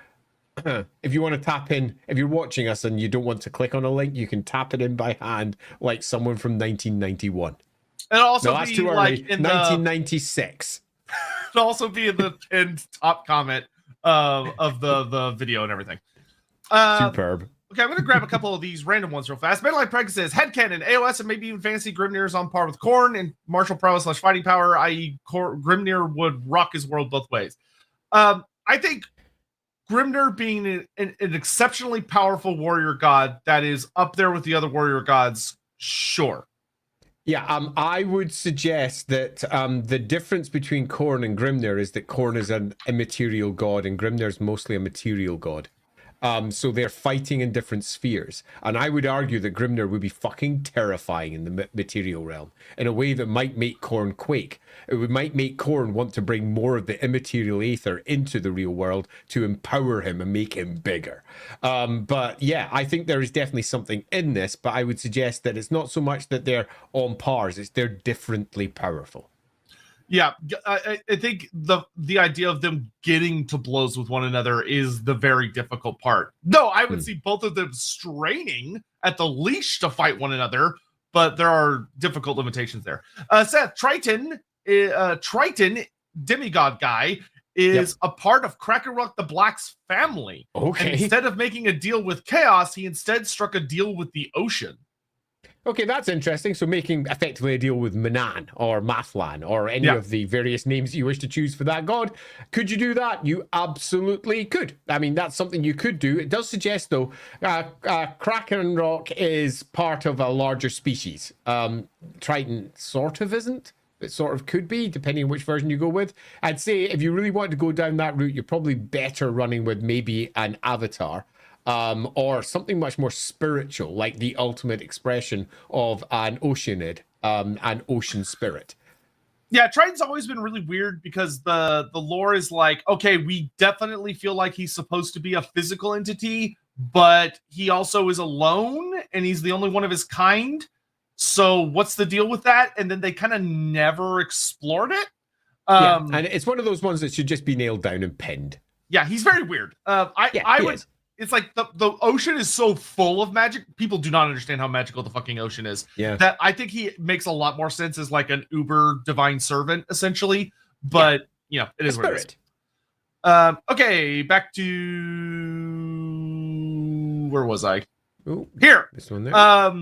Pormesia, the 9th Cathayan dragon, could not use the winds of magic, unlike its siblings, but instead bend/use souls as its power. What, vampire dragon? Is that what you're saying? Can manipulate and suck the souls? Yeah, he's a great sucker. So what I would say is that the manipulation of souls does fall under certain domains of magic. So that in and of itself kind of creates a contradiction. I'm also not sure what would be the point of having him be like a soul manipulator / bender. Like, I don't understand what that would be implying he's so capable of that makes him unique compared to his 8 siblings, or he or she. I hard agree, because the manipulation of souls is a core component of magic. This isn't something new. Saying you can't use the winds of magic, but you can, is a bit odd. So I would suggest we'd need to have a slightly different story. Much like saying that hags of Kislev, they manipulate spirits and souls and similar. And they do it using magic, and it is tied directly through to the winds of magic, which they don't necessarily channel, but they manipulate. So I'd suggest that we'd need a different story if you wanted to take this route for the 9th dragon. Yeah, I will say the idea that it could not use magic at all, and that was like a deep issue that arrived that was unusual and kind of frightening, that could work. Totally. Especially if you go with the idea that it later becomes corrupted by chaos, you could be cooking with some sauce then. Stephen Lucas, Inquisitor Romanov made a 40k theory on the late Horus Heresy and recent Gilliman books. Emperor will become the Dark King, become the roots of the Primordial Annihilator / Great Beast, new Grey Knight lore pointing there, but 40k. Cool. Those were words, many of which I understood, but excellent. Great. Yeah, sure. I'm not that keen on Primordial Annihilator Great Beasts in general, because they're often so poorly written that they don't have any character or any real worth to the setting. Or worse, they are so wet, they get so many little details that you're left with going, well, it's not a Primordial Annihilator anymore or a Great Beast. So as it currently stands, I would be generally going, meh, unless something really good was written for it. Diamond, on one of the Warhammer maps, the one where the lane is light brown color, that's not very descriptive. There's a dark splooge at the bottom left near a label that says no ships return from here. And in my opinion, yes, we've actually talked about this on the Maelstrom stream. Yeah, that is the Galleon's graveyard. That's exactly what it is. Yeah, this is not such a controversial point. It's exactly what it is. Pedro Moncala. Hey guys, big fan of the show. I'd like to know your opinion on a player character. It would be an Estalian follower of Myrmidia who wants to prove that necromancy is a useful tool against chaos to her, and maybe ambition will be his downfall. Would love to hear your thoughts. Fine. Yeah, go. That's great. Go wild. the best. If you want to see an idea of how this could manifest, go and play Dragon Age, the most recent one. What was it called again? Veilguard. In Veilguard, there's a necromancer who's a very easy stallion lift and copy paste, and there's all manner of necromancers down there that you could easily use. So play that game, or at least read the lore for them online, and you'll get yourself a really good background that you could use. Yeah, I will say, I think, with the exception of good old Kimmler, just because I love Kimmler, the best necromancers in fantasy, in my opinion, almost always tend to be people that start off with the most noble of intentions. Like, they genuinely are trying to use necromancy to do the right thing, but they don't realize that it's like playing with a super cancer that attacks your mind and your spirit and your morals, and it wears you down. So the idea... Cancer. Yeah, so the idea that you have a character that is leaning on his faith in Myrmidia to try and keep himself on the straight and narrow while delving into this horror, that's a great character. That's a great character. He has another one here. I have a theory / question. Interpreting that the elven or human gods are just gods, can the classical gods be like Ladriel and be elven gods who go with humans because they see them as better for certain purposes? Or if not, where do they come from? I think this theory makes it work that the X-gods are just gods and at the same time keep the pantheons by race. I don't think I quite got the question there, Pedro. So I think what he's asking is that if there's no such thing as elven and human gods, there's just gods. When they're worshipped differently by, so like Mathlan and Manon, is it that the elves that worship Mathlan, the god helps them and uses them for certain goals and fulfillment, but then it relies on humans for other goals and fulfillment. So the god uses the different races for particular goals, and that's why it allows itself to be like interpreted different by different cultures. Can't interbreed, not races. I can't help myself. Literally can't help myself. But on that, sure. I mean, that would be one way of interpreting what's happening with the different gods and how they're manifesting. It's as a theory goes, it's somewhat unpopular in certain quarters that the elven gods are just the gods, and they are worshipped in lots of different ways in different places, and there's a hierarchy of lesser gods beneath them that the elves just don't even recognize, because the elves, as far as they're concerned, consider them to be basically spirits. Big spirits, like, say, for example, the god Delb, who is the god of the Lake Delb and consumes spirits that fall in the water there. They'd say that's not a god, that's just a big water spirit. And that makes sense. And this would be one way of justifying how the gods work when the different species in the Warhammer world. Yeah, ultimately, I would say have fun with discovering your own answers and keep and think about things that like humans can manifest, prayers and stuff like that, and miracles, which elves seemingly can't. And why is that? There's no easy answer. That's something you kind of have to discover for yourself. Yeah. Brock 6000, the ogre native language can only be properly spoken with a full mouth while eating. Burping for emphasis, but spitting and throwing up is a grave insult. Halflings can learn this language and correct pronunciation easily. That's hilarious. Hilarious, Brock, and certainly something you could do. It's not something I do with my ogres purely because the largest use that I have for Warhammer is a role-playing game. And as a role-playing game, you want to make everything accessible and fun. And this would make speaking with ogres potentially fun, but because we like to role-play it out, it just get a pain in the neck. You'd constantly go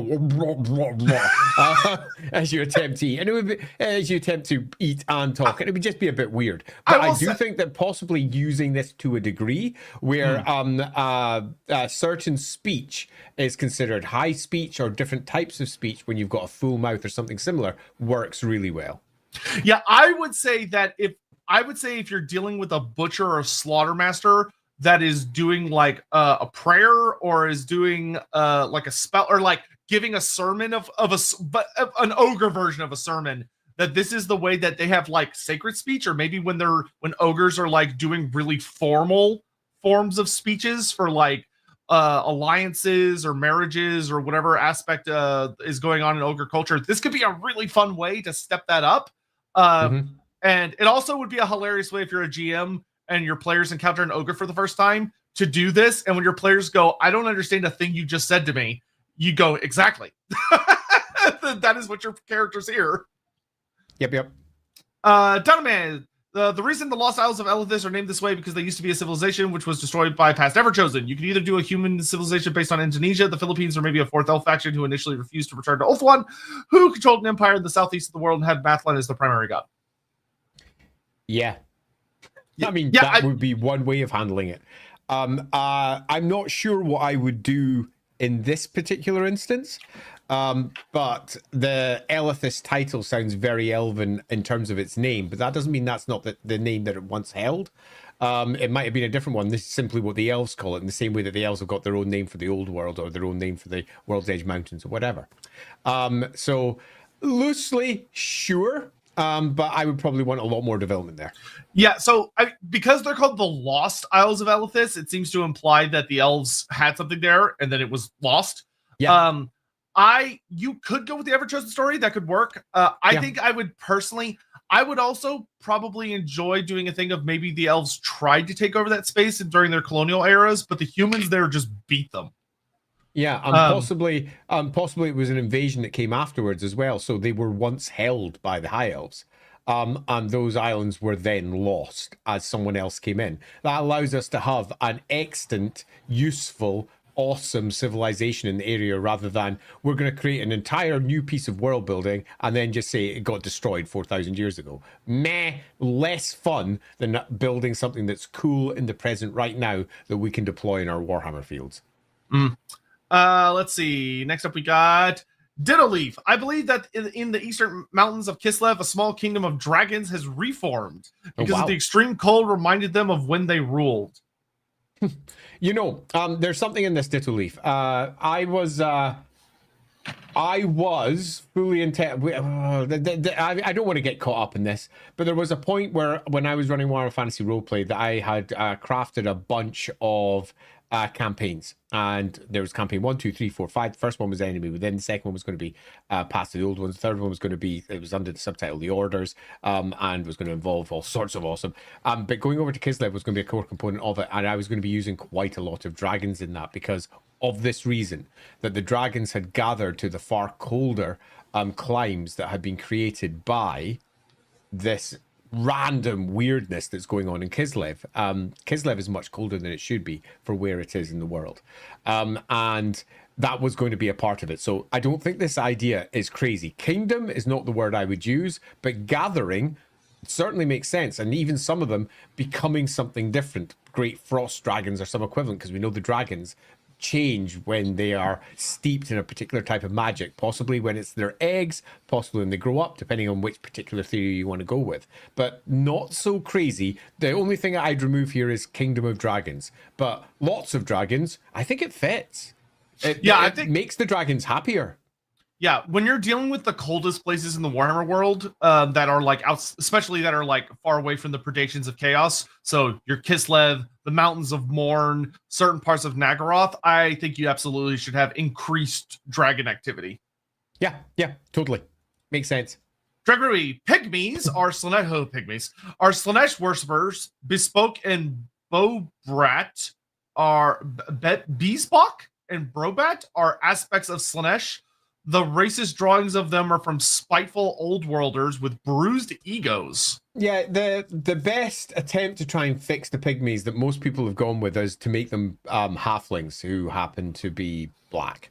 And again, it's not the best answer. It's not the worst answer. It's much less racist than some attempts I've seen. But pygmies have, in general, just been dropped from the setting. So if you want to do that, Jack Ruby, go wild. But it's probably not what I go with. But the racist drawing, spiteful old worlders, isn't much of a stretch. Yeah, I mean, yeah, no. Yeah, I'll simply say, yeah. Pygmies would be one of those things, if I ever was going to do anything from them, I think I would redesign them from the ground up, because I would want them in the Southlands, where it would make sense, instead of South America for some reason. I don't know why they're over there, but okay. Biofoot, the reason the Isles of Elithis, I like how y'all are Elithus. Yeah. Isn't that a chaos guy from Dawn of War? Anyway, are lost is because Teclis misplaced the keys to the Boiling Sea Triangle. Also, AOS should have more demi realms. AOS has a fuck ton of demi realms. It is Yeah. so many demi realms. Not all of them are included on like the core rulebook maps and stuff, but like when you actually get into the reading, there are so many sub dimensions and pocket realms in AOS that it's silly. It's silly. Mihal, not enough for HC, but want to help. Zote stream next. Not enough for HC. I don't know what HC is. I'm missing something, Mihal. Can you just drop into the comments what you mean? I'll watch out for it looking right now. Yeah, a Zote stream would be fun. I actually think we could have a lot of fun with the Zote stream. Yeah, Zote's pretty awesome. Oh, do you want to Headcanon? Headcanon. Oh, Headcanon. HC. I'm an idiot. I should have realized. Yeah, that would have been smart of us to figure out. Yeah, really not that smart, but a little smart. Sadly, we failed. Seriously, man. Stolen for the Kislev stream. The Widow was a god of peace/stability who was murdered by Cain, becoming the mythical first murder, creating the Widowmaker, splitting her into 3 forms and dooming the world to constant war.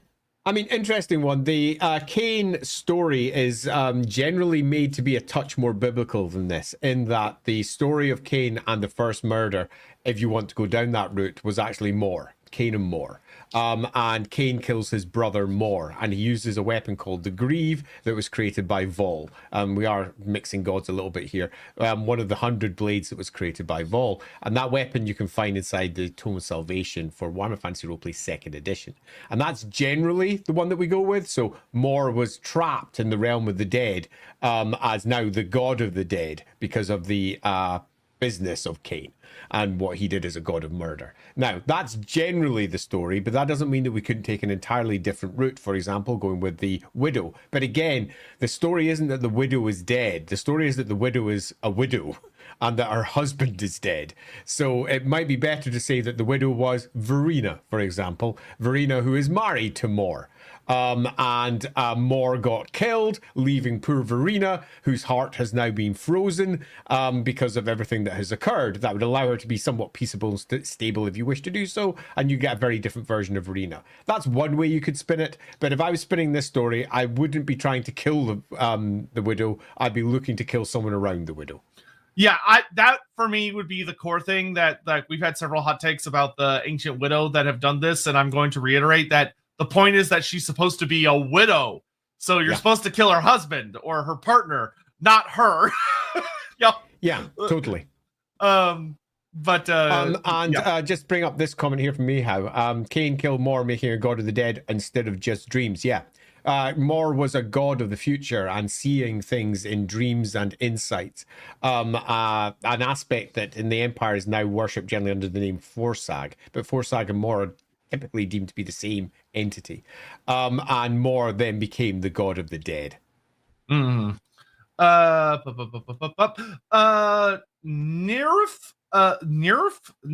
7. Nerf 7. Nerf.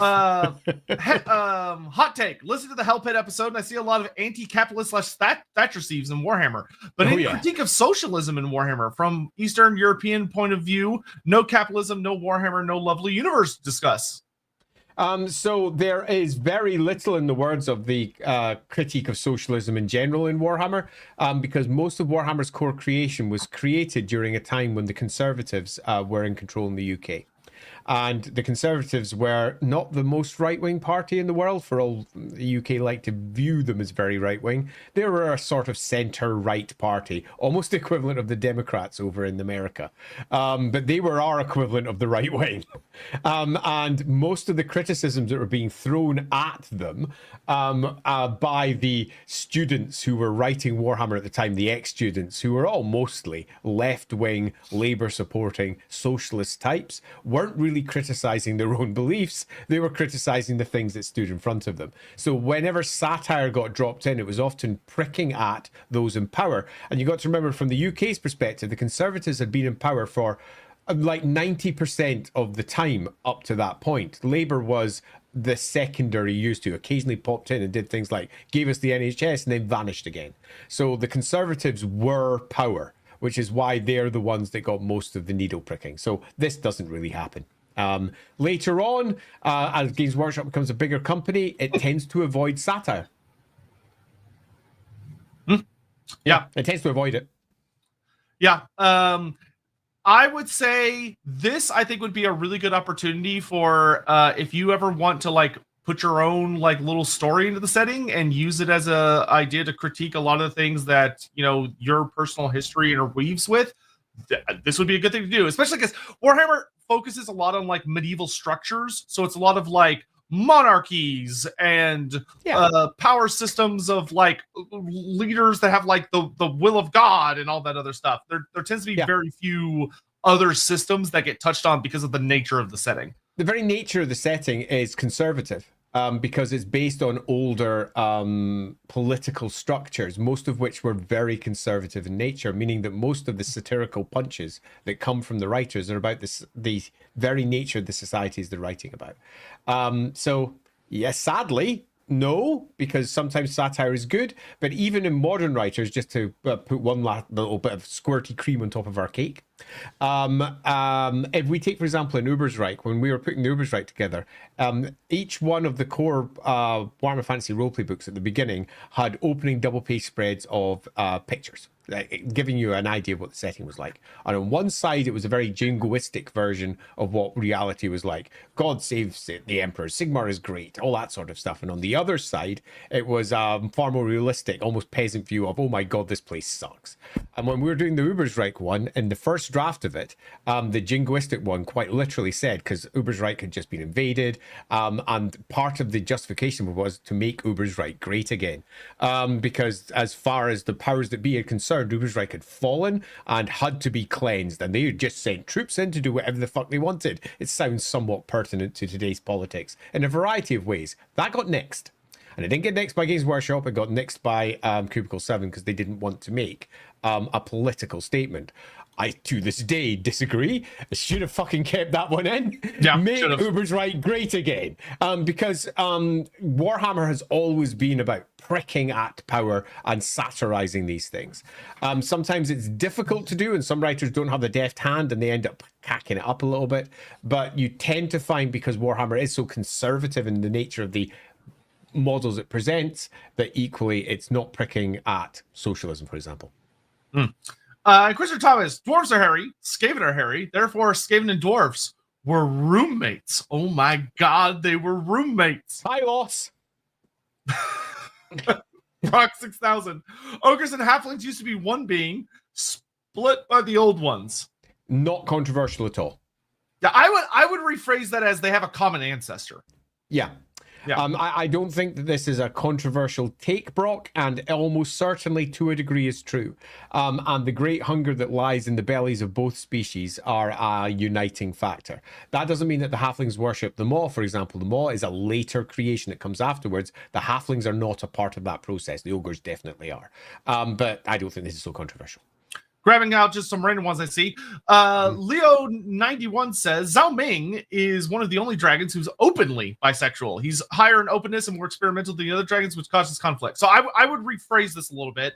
I don't think the dragons give a shit about whether you're gay or bisexual or any of that stuff. I don't think they care. As long as you're doing your job of producing kids, who cares? What I would say is Zhao Ming, what would cause conflict is that if he openly had genuine relationships and loved his human partners instead of only having them perform their role within a specific caste system. They perform children, but they serve and they're not supposed to get too attached. Zhao Ming is... I'm being attacked. Lindsay! Oh, hi, Lindsay! The world has collapsed behind me. A rent in reality has arrived and someone has come through. It's a demon. I was in the chat and now I'm in the stream. And now I'm in the chat again. And now she's run off again. Just as a small side, if you want to see Lindsay, she's going to be chatting at 7 p.m. UK, which is right after this stream. So she's going to be chatting with creator of Aegean, which is a surprisingly brilliant Greek myth game, which combines Greek history with Greek myth. Stu Goff is the writer. She's going to be chatting with him about bringing fantasy and myth into history. which is basically what Warhammer is taking historical things and saying, what is fantasy? I'm actually thinking of this stream possibly diving into that one too, purely because it will be a fascinating chat about how we bring myth into that. So that's at 7 p.m. We will hopefully read that. You don't have to go anywhere because I've already set it all up. So as soon as this stream ends, it'll take you straight in. So you'll be able to go right after this stream over and have a little watch. That's over on Inside the Rookery afterwards. It's going to be a super fun chat. Yeah, but anyway, so to get back to this, we got raided. Yeah, one of the things that is established in the lore from Total War is that Zhao Ming is seen as very strange and disapproved of by his siblings because he likes to get too close to people, to humans. Yeah. So I think this is not particularly controversial, Leo. I have no issues with the dragons barely even caring about concepts such as human gender. What difference does it make? They're shapeshifters anyway. I don't think it makes that much difference at all. What does make a difference is harmony and children. So getting the children out of it at the end totally makes sense. Whether you're gay or not, who cares? We've got children to make. It takes a slightly different route to the standard homosexuality is a problem because of church reasons or whatever. No, they've got a quite simple one. Homosexuality isn't a problem. Not having children is a problem, which is a very different route. And I think that the dragons in general, not just Zhao Ming, literally could care two figs. They don't. They're dragons, for fuck's sake. Lindsay Law in two places. Clearly, she's a demon. Only a demon could do that. It's the only thing that makes sense. Explanation. It's the only way. Let's see. Donoman. The reason Lizardmen Specialisaurus use more basic weaponry and tech across the fantasy world also seems to be limited because the old ones put a failsafe into their gates. If they collapse, then magical tech doesn't function properly. The reason that they did this is to stop demons from using super advanced magic tech. Hence why they don't have demonic laser beams, etc. The few magic tech weapons that are across the world have an uphill battle to function. So, as head takes go, this is almost certainly true in some fashion. Now, it doesn't need to be in the gates. It doesn't need to be a failsafe, but there definitely seems to be some sort of tech limiting factor in the Warhammer world. And the only obvious answer we have for where that would come from would be the old ones. There appears to be something that stops intellect, Heish, if you will, if you want to tie it into the winds of magic. There seems to be a great Heish barrier that stops it taking things to the next level. The Warhammer world is young, 10,000 years old, whatever, but it's also exceedingly old in terms of how long civilization has been spreading. And I do mean much older than our world. Yet its tech is way behind when it started way ahead.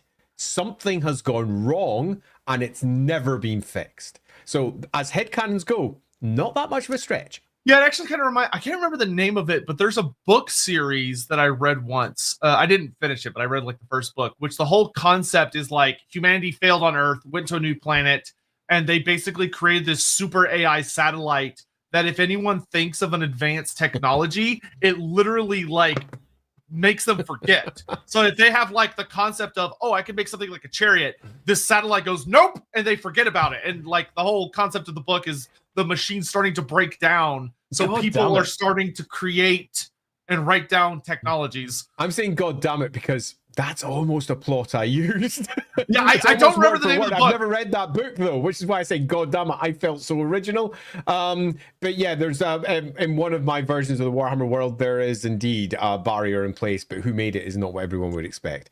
Yeah. But yeah, that makes a lot of sense. People are saying they think it's a Sanderson book. Oh, really? There you go. It might be. I don't know. It's on my shelf somewhere. I don't know which one it is though, because check it out for later. It's been like 10 plus years. Felon, thank you for the. Thank you. Appreciate it. Biofoot, the reason Skroak and Gelt are perfect for each other is down to Gelt being immune to Skroak's diseases and Skroak being vulnerable to Gelt's solid rod. I don't think Gelt's immune to diseases, but okay. I'm pretty sure Gelt's not immune to diseases, so our theory is beginning to fall apart. Jack Ruby, the Knights led a coup on old, corrupt Bretonia. So, Jack Ruby, I think this is definitely speaking to a story that could take place at the founding of Bretonia some 500 years ago, off the top of my head. And there's something happened. The lady stepped forward and intervened. The entirety of Bretonia changed. definitely something occurred. Now, the story that we're given traditionally is just simply, oh, we bound them all together, and all the loose dukedoms have now turned into a big kingdom. Everything is jolly and bright. Where the truth of it is that the lady had been around in Bretonia for centuries by this point. That's mentioned in more than one place. And had been worshipped by folk, amongst other gods, one presumes, for a very long time. The Bretoni had been there for at least 1,000, if not 2,000 years up to this point. What the fuck were they doing? What was going on there? So there's definitely a story you could build. There would definitely be a deeper truth behind the 12 great battles of Gilles Le Breton and his companions, where he also tore down the old governmental structure and probably murdered people that didn't agree with what the companions were doing. Yep. There's definitely a story there that you could tell. Ricky Chapman, the reason orcs don't turn into orcs from 40k is because the amber wind is drawn to them and suppresses the greenskins' ability to make shootas, but it does result in braver goblins such grots. Ricky, that's not actually that crazy. Yeah, that's not the worst idea I've ever read, to be really honest. Really annoying? I've never considered that one. Yeah, because the amber wind would be the natural antithesis. It's a pacifistic, bestial wind. The very nature of the Warhammer world holds them back. Oh, there's something good in that, Ricky. Okay, so as we said at the beginning of the stream, some people are going to drop some stuff that we've never considered. And some of them will just be crazy, and that's why we've never considered them, and we'll just dismiss them out of hand. But every once in a while, someone will say something, they'll go, oh, I've never considered it. This is my first one. This is the first one. Thanks, Ricky. Deeply appreciated. Never considered that before, and it's changed my appreciation of how I can handle greenskins. That's a really good idea. That is a good one. Yeah, that love explains that, Ricky. a lot about greenskins in a really succinct way. Love it. Really simple, and it speaks to the Warhammer world and everything that Warhammer world represents. So yeah, well done. 10 points to Gryffindor. Dumbo, there are no fishmen, but humans are menfish. Yes, Dumbo, I think you've actually answered it. Okay. Someone needs to create a crazy guy in the streets of Altdorf who literally just screams at passersby that they're all just fishermen that decided to walk on land one day and they've forgotten their true origins. That humanity are just fishermen that left the ocean. And they should go back. We should go back to the ocean where we belong. That would be a very... I'm going to make that a character. I'm going to name him Biofoot. Mickey Stopwatch. The elves and dwarves follow the typical old one pattern of creation and uplift. They were initially a paired race like the halflings and ogres or the giants and humans of Albion. That's spicy. Interesting, but they're not very paired. They are so very different to each other. Unlike the halflings and the ogres, they don't have a connecting thread. Yeah, who are clearly connecting, and the giants and the Albions are also clearly, and the Albions and the humans are also clearly connected in some fashion. Elves and dwarves just aren't. I would probably look elsewhere for that connection. Gnomes and dwarves, for example, or even gnomes and elves are a better connection. Gnomes and elves, yeah. There's definitely something potentially in that, but I probably wouldn't tie elves and dwarves together. Krim Gelto, Searing Doom. Gelt's hiding something. He's a frog. He could be. He could be. I don't, we can't see under that mask. Who knows what's under there? Inquisitor Thomas, humans aren't real. They're all just 3 dwarfs in trench coats. Okay, if they were, they'd be 15 foot tall. Yeah, that would be an average in Warhammer are not actually that short. There's some people who depict them at the same height as halflings, which is around about half the height of a human, but your average dwarf, in truth, sits around about just under the shoulder of a human. They're shorter than humans, but not that short. Yeah, they're in that, almost, very small dwarfs are very upper 4 foot, but most dwarfs are 5'2", 5'4". They're not that tiny. They're really not. Yeah, Warhammer dwarves are bigger than dwarves in other settings. Circuit Gaia, as an additional theory, credits to Dana Howell. One remnant of the old fantasy world in AOS is the 8 points, an echo of Ulthuan, the Great Vortex. That's very spicy. And I don't sure hate it. It means nothing to me. Oh man, I don't even know how. Oh god, let's not spend too much time on it. We have a lot to get through. We don't have time to explain that, but stay tuned. All I can say is stay tuned. Okay, that's one that if we're going to stay tuned in it, then let's do that. Mark it down as something to do for what? Age of Sigmar? Are we going to end up doing about Age of Sigmar? Do you think we're going to do that? Who could say? I bet if you look at the Discord, you wouldn't see anything AOS related. Of course not. And if you did, I wonder what that could mean. Yeah, I have no idea. No. I'm writing that down. Let's move on like that. Okay, thank you. Time Pirate, less serious take. The Lady of the Lake is not an elf god. Ushoran is just so insane that he created a new god in the ether that became the Lady. That is why nothing she does in the end times makes sense. That's like, I mean, that's it. We've explained the lady. Yeah, I like how instead of just saying the lady's insane, he's like, no, she is a delusion of the Mortark of delusion from AOS that backports itself into fantasy and is completely fucking insane. Sure, Time Pirate, you are indeed pirating the time waves with that theory. That's funny. Dynaman, the second battle of Blackfire Pass occurred in the first millennium of the Empire and was part of a major war between the Empire and the Riemann Empire, which at that point controlled all of Talea, Stalia, the border princes, and northern Badlands. Both sides also supported various tribe leaders who solidified their positions over tribes and became the various duchies and dukedoms. So I would not do this because the battles of Blackfire Pass against Greenskins. And that's what they're against. We could do that story, would make complete sense. But again, if we did that story, it's unlikely that Blackfire Pass would be the primary route of invasion. In fact, if anyone was going to be invading anyone, it's Bretonnia that would be taken out. Because Bretonnia is a far easier route through the Estalian and Tilian corridors up there into Bretonnia. Bretonnia is the next most obvious route, and then it'd be across the Grey Mountains that your Riemann equivalent would be making their attack from into Reichland. I would rather have it that there was. A very popular thing a lot of people are wanting that GW will probably never do, but we're going to keep throwing it out there in the hopes that someone will eventually make it a canon, is that there is a Greek equivalent in Warhammer, which is the ancient border princes, and the idea that they had spats with the early empire and that there were human conflicts in Blackfire Pass. Great. I have no problem with that. Totally great. Yeah. Andy's 100% right. It wouldn't be called the Second Battle of Blackfire Pass because it has to be orcs or greenskins. Yeah, totally. Greenskins.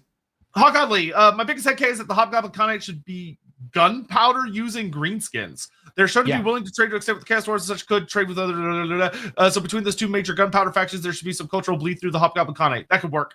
Yep, very well. Talk. I think that's a stretch that's not much of a stretch. And if I was updating it, I would seriously consider doing that. And then almost certainly have an argument against Workshop would say, but it didn't say that anywhere. And I'd be like, yeah, but come on.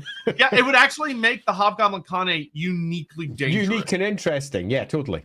And would explain like how they can absolutely fucking devastate Chaos Hordes if they have gunpowder. Man like Pegasus, Loremaster of Sotek, hot take.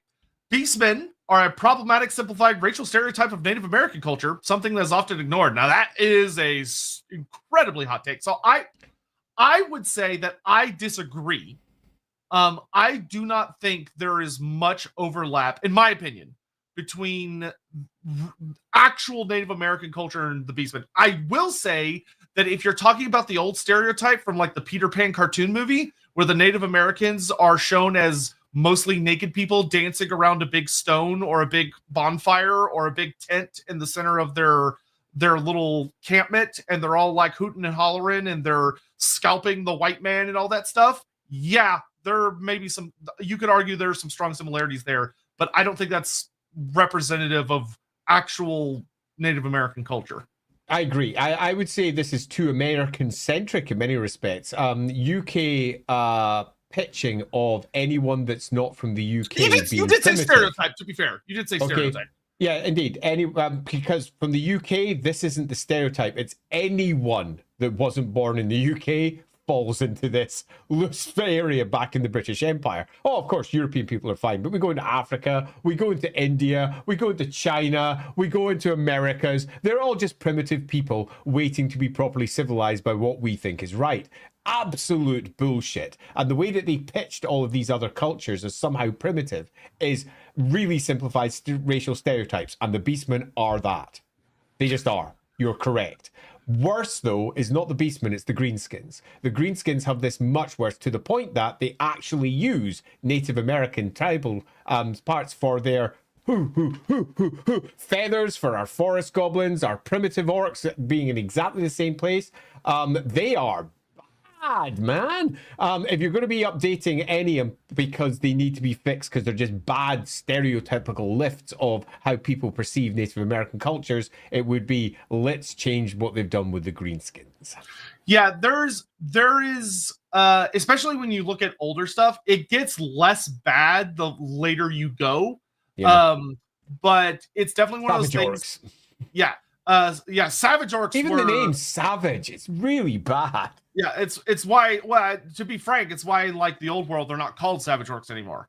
They're, I forget what they're called now, but I think they're called like Wild Orcs or Frenzied Orcs or something. Or whatever, yeah. I mean, it's a bad name. Yeah, I think it's one of those things that they could have addressed in a like they could have addressed it a much easier way if they had said, okay, let's sit down and actually publish a book that really delves into what greenskins are, explores them as this strange mushroom species, and really gets into the thick of it. But instead, GW is like, no, we're just not going to touch anything, which makes it worse because then you have to rely on older material, and the older material is not subtle about where the inspirations came from. Yeah, totally. And your version of how to view, say, for example, the Beastmen, it's not the example I would have used, but you're right. Any culture that is considered to be primitive is often viewed through the lens of old colonial views.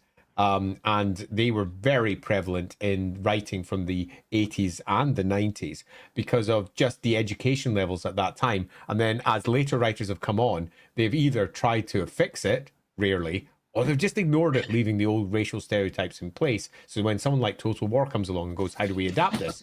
They are left with a racial stereotype to adapt and the choice of whether they adapt it or not. And they did with, say, for example, the Savage Orcs. They are not great. They're slightly embarrassing, actually. Alafluck, Itzel's first draft was of humanity was Beastmen, who had a firmer hold on magic but more prone to mutation, meaning they're better at healing to ether. They're not evil, just prone to Akshian after the genocide's Dar. So there's definitely something potentially in that, but standing firm against that are the Druids of Albion, where the Druids of Albion are fucking capable of almost all magic. Really, really, really capable of all magic, to the point that the elves look a little bit less special. And they were not particularly prone to mutation. So you could argue that the Druids were given extra stuff after the Beastman experiment, for example. But the general story of the Warhammer world is the Beastmen happened during the Cataclysm. They were not created by the old ones. And we would retell the story and change their myths if you did this. I will say that there is something I think you could tweak here of like, why do the Beastmen think that horns is the greatest sign of like position and power within their culture? And the idea that it could somehow tie back to the old one that's known as the tri-horned beast, that maybe there's something there. I'd have to think on it, but the idea that like, I mean, if Rig was like this weird old one that was off making some bizarre species that she wasn't supposed to with the Amazons, and you kind of had like the halfling and the ogres were a very last second species, if you had the idea that there were some beastmen that were made on purpose, but their purpose was then lost and greatly distorted, you could make that work. It would require a lot of effort, but you could make it work. It would. And yeah, you could definitely make it work. Acting Zebra, in addition to the household chores, these streams are great to have on while working out. Nothing like sweating the Lorebeards. Hollow Earth beyond demons. There are demons in the depths of the earth. That's just fact. Yeah. There are. Yeah, the number of stories of effectively the things that lie below in this cave or something equivalent. Now, whether that's because there is something down there, or whether that's just simply an easier way to represent how to create rifts into the aether, sure. But yeah, there's all sorts of horrors down there. The Predator Rule 75, Chaos Gods / Elf Gods, not all the gods. Example, Gork and Mork. I don't know what this is in reference to. So Chaos Gods plus Elven Gods are not all the gods, because there's also Gork and Mork. No, that's just a fact. That is a fact, and if we go with what is almost certainly the case, Gork and Mork are external deities to the Warhammer world that arrived along with the orcs. Yeah, they're literally alien gods. Yeah, they're alien gods that don't come from the Warhammer world, so they're not a part of the, at least as we understand it, the plan that the old ones are putting into place. Surrogate Gaia, Kugoth's personality change between fantasy and 40k is deliberate. He just feels miserable in the 40k setting. I'd be miserable if I was in 40k. That is the funniest hot take I think I've seen today. The idea that Kugoth, when he manifests in 40k, is like, oh, this place is just a bummer. This place just sucks and it makes me sad. It's very relatable and very funny. Inquisitor Thomas, Hags of Kislev can't use magic at all. They're just really talented at sleight of hand. That is no. Yeah, the answer is no. Sure, but no. It would. I will say you could have a woman that exists somewhere who has convinced people she is a hag, and maybe she's just very good at sleight of hand, which could be very hilarious as a role play scenario where you have this crazy old lady who's basically like an expert thief and illusionist, not in the magical sense, but like in the trade sense, and is basically just an overhyped magician. That would be very funny for a character a party has to deal with.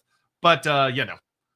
Yeah, particularly when you look at the circles of the, I forget what I not called them. Not the hags, the wise women circles, and how the vast majority of them can't do magic. Very few of them are cursed with magic as they perceive it, and then become hags. Part of their very nature, becoming hags, becoming these wizened old creatures because of what the magic and the spirits demand of them, means that it's unlikely. It's just there's no magic involved. I mean, why did they become hags? How have they become these wizened old horrible women? Parisia, screaming godchild, been imprisoned by the chaos god because he emits magic without getting damaged, like a black hole. This scared them and they imprisoned him. I'm not sure what you mean by emits magic without getting damaged. Yeah, I'm not quite sure what you mean either. So let's just say, sure, sounds great. Yeah, unfortunately, I don't think I understood this one properly. Feel free to clarify in the comments. We'll be on the lookout for it. Yeah. Several Wallace, thanks for becoming a member. Really appreciate that. Thank you. Lovely. Rocker Boy Jukebox. My theory is that Ladriel saw what Sigmar did for his tribes and the rise for godhood and went, hey, that gives me an idea. I'm not convinced that there is any clever idea to gain from what Sigmar did with his tribes. And the rise for godhood that came afterwards. She's already a god, so there's nothing to learn from there. And the empire being bound together didn't last. It collapses. And the whole thing collapses. So I'm not sure that there's enough there to inspire Ladriel. Something else appears to be the inspiration, if you will. Oh, that the screaming godchild absorbs magic like he absorbs everything around him like a black hole, and that's why they imprisoned him. That could work if you really wanted to make him do something. Sure. I think he was just made up by somebody, and then everyone kind of forgot about it, and that's the end. The end. But if you wanted to make him like a greater threat, making him something that literally just devours everything around him, whether he means to or not, yeah, sure, you can do that. Let's see. Boop. Not a headcanon, but in my opinion, there needs to be an exploration of how the various cultures of Warhammer deal with non-chaos mutations, including both those caused by magic and those with regular disabilities. I'd imagine some cultures would be overly ableist as superstitious, but a cool subversion would be others that are much more supportive because they have to know a lot about disabilities so they can determine who it does and doesn't have chaos mutations. Okay, so first, the Warhammer world doesn't make that distinction, and it's made clear in multiple places. And it's made worse. Over the course of time, Games Workshop has made mutation a worse and worse and worse outcome. To begin with, in the original Warhammer world, mutation was just frowned upon. It was something that people looked at, and they were effectively mutationists. They didn't like racists. They didn't like people who had mutations, but they existed within the Warhammer world. Many of them lived beneath society. They were treated like second-class citizens. Your average beggar on the street might have a mutation and wasn't drummed up by some witch hunter or crazy Sigmarite or equivalent. They were just second-class citizens. This was dropped into the literature as well. For example, the Vagar Brugel, a very famous dwarf, someone with dwarfism, not an actual dwarf, inside the Genevieve novels. And he lived in this horrible half space where he was on one side not a dwarf, so had no one to obviously have friends with who were on the dwarf side, and amongst the humans was deemed to be a mutant, although he wasn't. So That then leaves the uncomfortable question of, is there ableism all over the place in Warhammer? And the answer is yes, it's horrible. And somebody either needs to change that or they need to write it out clearly, because at the moment, no one's willing to do it. But not disability in particular being an issue. For example, you have a hand cut off. If you are basically in a position where parts of you are removed, that's fine. But if you're born with something different, the Warhammer world says that's a mutation and you're screwed. And that is just uncomfortable in so many ways. And I don't think has been particularly well explored. And it's grown worse. If we go from the first edition, it would have been fine. If somebody was born with purple hair or something like that, they would have just gone, yeah, he's a weirdo. He'll now be the village idiot or something like that. He wouldn't be killed. He wouldn't be marked out as being tainted or anything like that. They just go, oh, I'm not so sure about that guy. Some people wouldn't care. Other people would. In the current version of Warhammer, he would almost certainly be murdered by someone. It's really, really ableist, and it's really, really kind of broken in that regard. I didn't tackle this when we did the Warhammer Fantasy Roleplay core book. It was a discussion behind the scenes, and it was decided to be tackled in the trappings book, where we were going to be discussing basically all of the trappings that you have to deal with things like having a cut off limb or anything else. And there was going to be a section about ableism and how it expresses differently in different parts of the Empire. We weren't going to get rid of it. Some of them were going to be ableist in the same way that some people are racist or speciesist or whatever. There's all manner of bigotry in the Warhammer world, but we were specifically going to mark it out as not the standard. But that has never happened, which means as it currently stands, the standard is if you get born and your hand didn't form correctly in the womb, you come out, they think you're a mutant, and that is uncomfortable. Yeah, and it's kind of extra weird because there are explicitly certain blessings and spells that can detect mutation. Yeah. So like there are systems that exist within the setting itself where like if but someone, they're rare. But they're rare. That's the way the setting was made. Most people don't have access to any way of determining what's a good mutation and what's a bad mutation, if you wish to view it in such stark and uncomfortable terms. Meaning that the average peasant in the village literally has no way of knowing of who's chaos tainted by the way that the world has been described as these people are chaos tainted. Effectively, anyone who's born looking different gets thrown into the woods for the beastmen, and it's just a bit meh. Yeah, and it's very weirdly contradictory too, because like in the Black Library books, they will have tons and tons and tons and tons of side characters that have various deformities. Yeah, and it's just like, yeah, that dude just has a clubfoot or whatever, who cares? And it's like, okay, but according to like the army book, that guy would have been like thrown in the nearest forest. So it's inconsistent and weird. It's inconsistent, weird, and uncomfortable, and it just needs someone to sit down and disambiguate it. It's not a difficult subject to tackle, but I think it's an important one to tackle. Yep. Should be Age of Myrmidia says the Ancient Widow is a pretty old one creature who survived, and ice magic is magic from before the opening of the gates. Kislev is a biome reflecting old malice created / sustained by the Widow. Just my own little question here, just to make sure I'm right here. Is malice actually the name of the world? Or is malice the name of the thing that was left after the world blew up? So technically, malice is the name of the core of the Warhammer world. So like the metal sphere at the core. Yeah, it really bugs me because I'm pretty certain the Warhammer world is not called Malice. Yeah, but I reckon if people on the internet keep on saying it is, that the new books will start reflecting it because new writers will just reflect what everybody says. Yeah, but I was going to say, but there has started to be bleed over where you have an example where like Bellicor in Total War Warhammer 3 calls the Warhammer world Malice. There we go. Bleed over. In one of his dialogues. That's what I thought. Because I remember having the discussion planet with Games Workshop, and at the time when I was discussing, they said it expressly is not Malice. You have to call it the Warhammer world. I was told to call it the Warhammer world. That was just 6 years ago. They said it's not Malice. Malice is what was left after the Warhammer world blew up. Yeah, that's right. And it would be easy to call it the core, but even that's not correctly correct because the whole thing kind of blew up. Yeah, and that's... For anyone curious, that's why in Age of Sigmar, when they talk about the Warhammer Fantasy planet, they always say the world that was. Yeah, world exactly. That was. When they're because talking it's not about called Malice, yeah. When they're talking about the core that's made of Sigmarite, which is what they named it, which is a stupid name, but whatever. That's Malice. So it's world just that all- was when you're talking, and we had to refer to it as the Warhammer world. And I had the discussion because I asked, could I call it Erd? Because Erd from the Empire's perspective. And they said yes, but no. And the yes was, that's what they probably call it. No, because we've never called it that anywhere. And I was like, okay, I just won't refer to it then. Because it'd been called Erd repeatedly in various other Erd places. would make And so much more sense. That would be because, such a more natural name it's for the just Earth. planet. Okay, and it's called Erd. But that would be the Empire's perspective of its name. Obviously, it was called the Fated Place, translated from Eltharine, for example. In Eltharine, it's the Fated Place, and not Malice in the slightest. So, sorry for taking a slight divergence here, but I don't think it's called Malice, but I think it will be called Malice before this decade is out. Yep. As for your concept about the widow, that's a fun idea. I think you could definitely run with that. Yeah, you could definitely run with that. Because she doesn't operate like standard gods. She's different than a lot of the other gods you see interacting with humanity and such. Warrington Crescent. Ogres are just meat mechs for halflings. The gut plays the entry hatch. Hilarious and kind of gross. The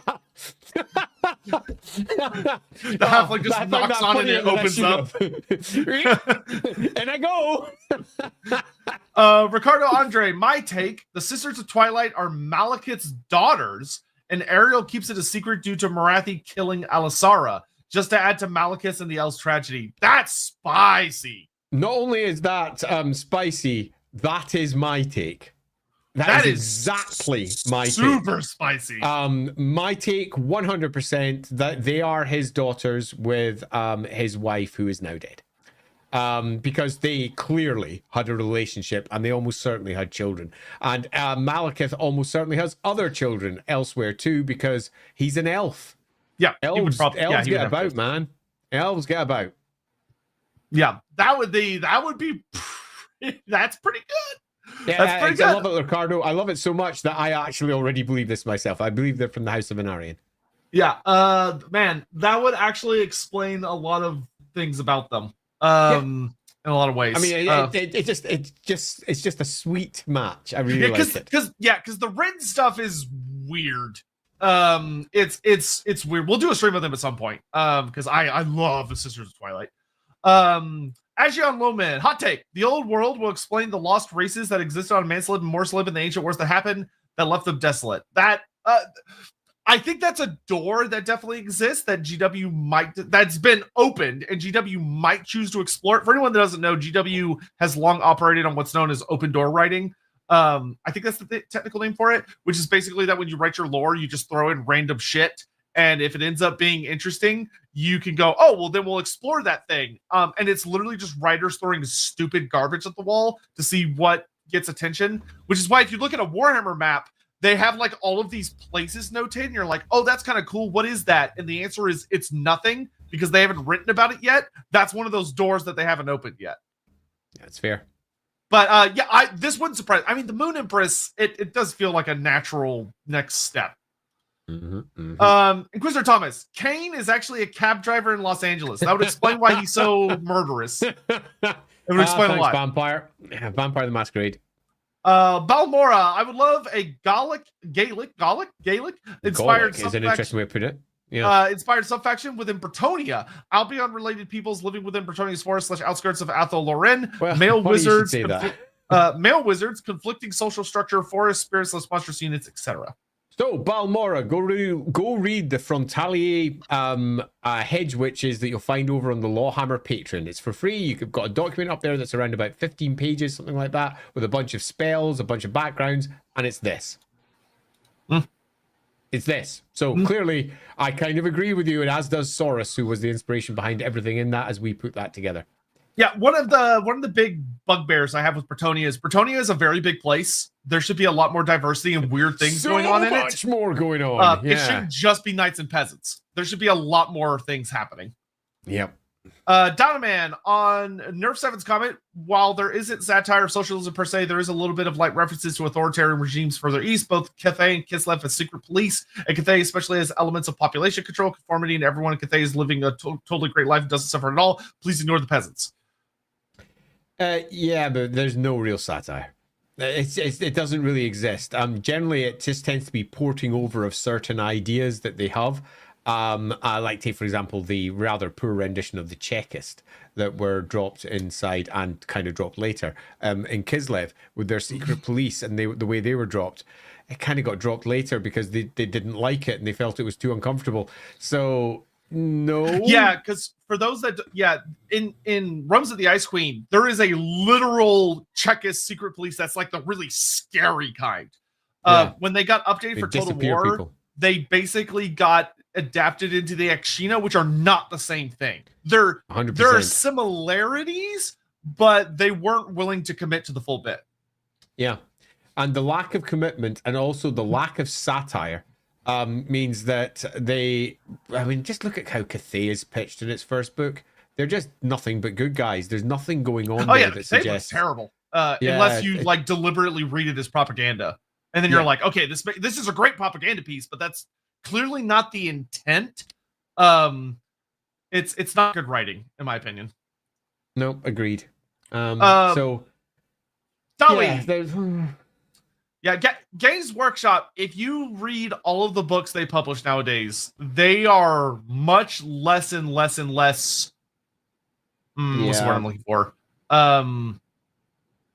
They're less critical reading. Yeah, and they're more political. They're more, we have good guy and bad guy. Please pick. Yeah, black and white. And it's disappointing. Dolly, ogres worship natural disasters. The Maw is basically a big sinkhole. The Everwinter and AOS is a big blizzard. If they wanted to expand, the Maelstrom is there, and they could make a tornado god. So the ogres worshiping natural disasters, I would rephrase that to the ogres witnessing devastating natural events and interpreting that in religious ways, I think is very fitting for them as a culture. Where the Maw is a literal horrible meteor strike. They worship the Firemouth, which is the biggest volcano they've ever seen.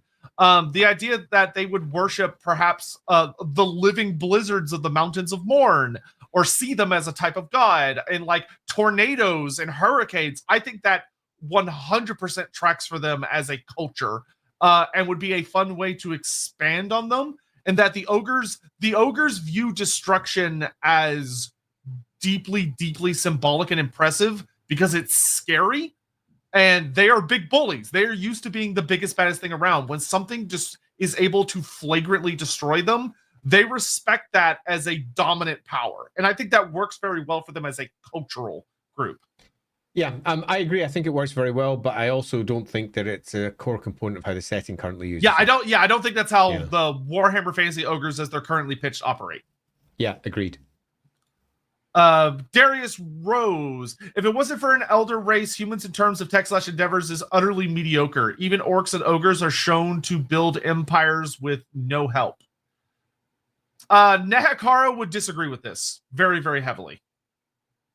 I'm not quite sure what he's saying here. He's saying that if it wasn't for like dwarves and elves and stuff helping humanity, that humanity has no impressive endeavors or technology. They need help from some other force. Yeah, if that's the case, then Nehakara stands as a clear example of that not being the case. Although you could argue, isn't that just the elven gods? Yeah, I'm gonna stay off my pulpit on that particular one today. Carrie, End Time / Storm of Chaos headcanon. Replace Archaon's generic lieutenants with Tarmakon, his brothers resurrected for the end of days. Would have been fun. Yeah, there could have been something in that. Although I'm often, I don't like reusing stories like that when you could create something cool and new. But the generic lieutenants are not something I prefer. Yeah, I think that Archaon's lieutenants should have, in my opinion, Archaon's lieutenants for each of the four powers should have been established characters that people, and there should have been much more of a storyline about the various characters of each of the gods fighting one another, trying to claim that position. And that should have been a lot of the prequel storyline that leads up to the start of the end times, instead of it just being like, Archaon's here, and he looks at the crowd and says, you're my lieutenants now, go forth. I don't like that. That's why I hated the Glotkin so much. The Glotkin just appears out of nowhere. out of nowhere and is like, oh, look, there's the big Nurgle champion. It's like, well, that's stupid. It should have been someone that was already established. But that's just my opinion. Singemeister, hot take. The CA redesign of the Crocsgores is both more inventive and fitting than the theme of the original GW design. I know what you're doing. You don't actually believe that because that would be a terrible opinion. You're just saying that to piss me off. I'm not falling for your tricks. I think he's obviously completely right. Singemeister, spot on. I hate those stupid fat alligators. Biofoot78, looking to start an AOS Path to Glory League in the Lorebeards Discord for those that are interested. I'm in. Genuinely, I've been wanting to get back into it. I will be in. So if anyone wants to learn to play Age of Sigmar, we will be organizing an Age of Sigmar Path to Glory League on the Lorebeards Discord for anyone that wants to play. So go join up. The link is in the comments somewhere. I don't think it's in the video description yet. Do you want to post the link again just to make sure they've got it? I will just post make it sure it's brought down. Once more. There you go. You got the link one more time. Do go join in our Discord. We've got channels open now for a variety of fun, exciting, Lorebeardy topics. Yeah, the only thing you'll need to play with us is Tabletop Simulator. So long as you have TTS, which is a very cheap game that has an incredible amount of value because it has like every board game you've ever heard of on it, then feel free to join us. And Biofoot is going to be in charge of organizing it, not me. Yay! Super Unlock. My big headcanon is that Khorne used to be Baelor before being somehow enslaved or otherwise broken by the old ones. The Famir didn't know that he had changed when they made their deal and were damned. Interesting idea, although the point where Baelor somehow enslaved, otherwise broken by the old ones, and that being Khorne, does not appear to be the case. Khorne was whispering away from the sidelines to various entities across the Warhammer world at that point. And then the gates fell, Khorne comes, and it all goes tits up. And it doesn't appear to be he was chained or collapsed in. He just man-babied his way across the planet, killing everything in his path, including lots of other, one presumes, gods. So that doesn't seem to be the case. But could you tie the two of them together? Yeah, sure. But that's probably not a headcanon I'd use. Yep, I hard agree with all that. All right, so let's see. Singemeister. Skinks equal little lizard guys. Saurus equals dinosaur guys. Crocsgore equals Saurus but lanky. And an army of on-the-nose names, Crocodile and Crocsgore makes sense.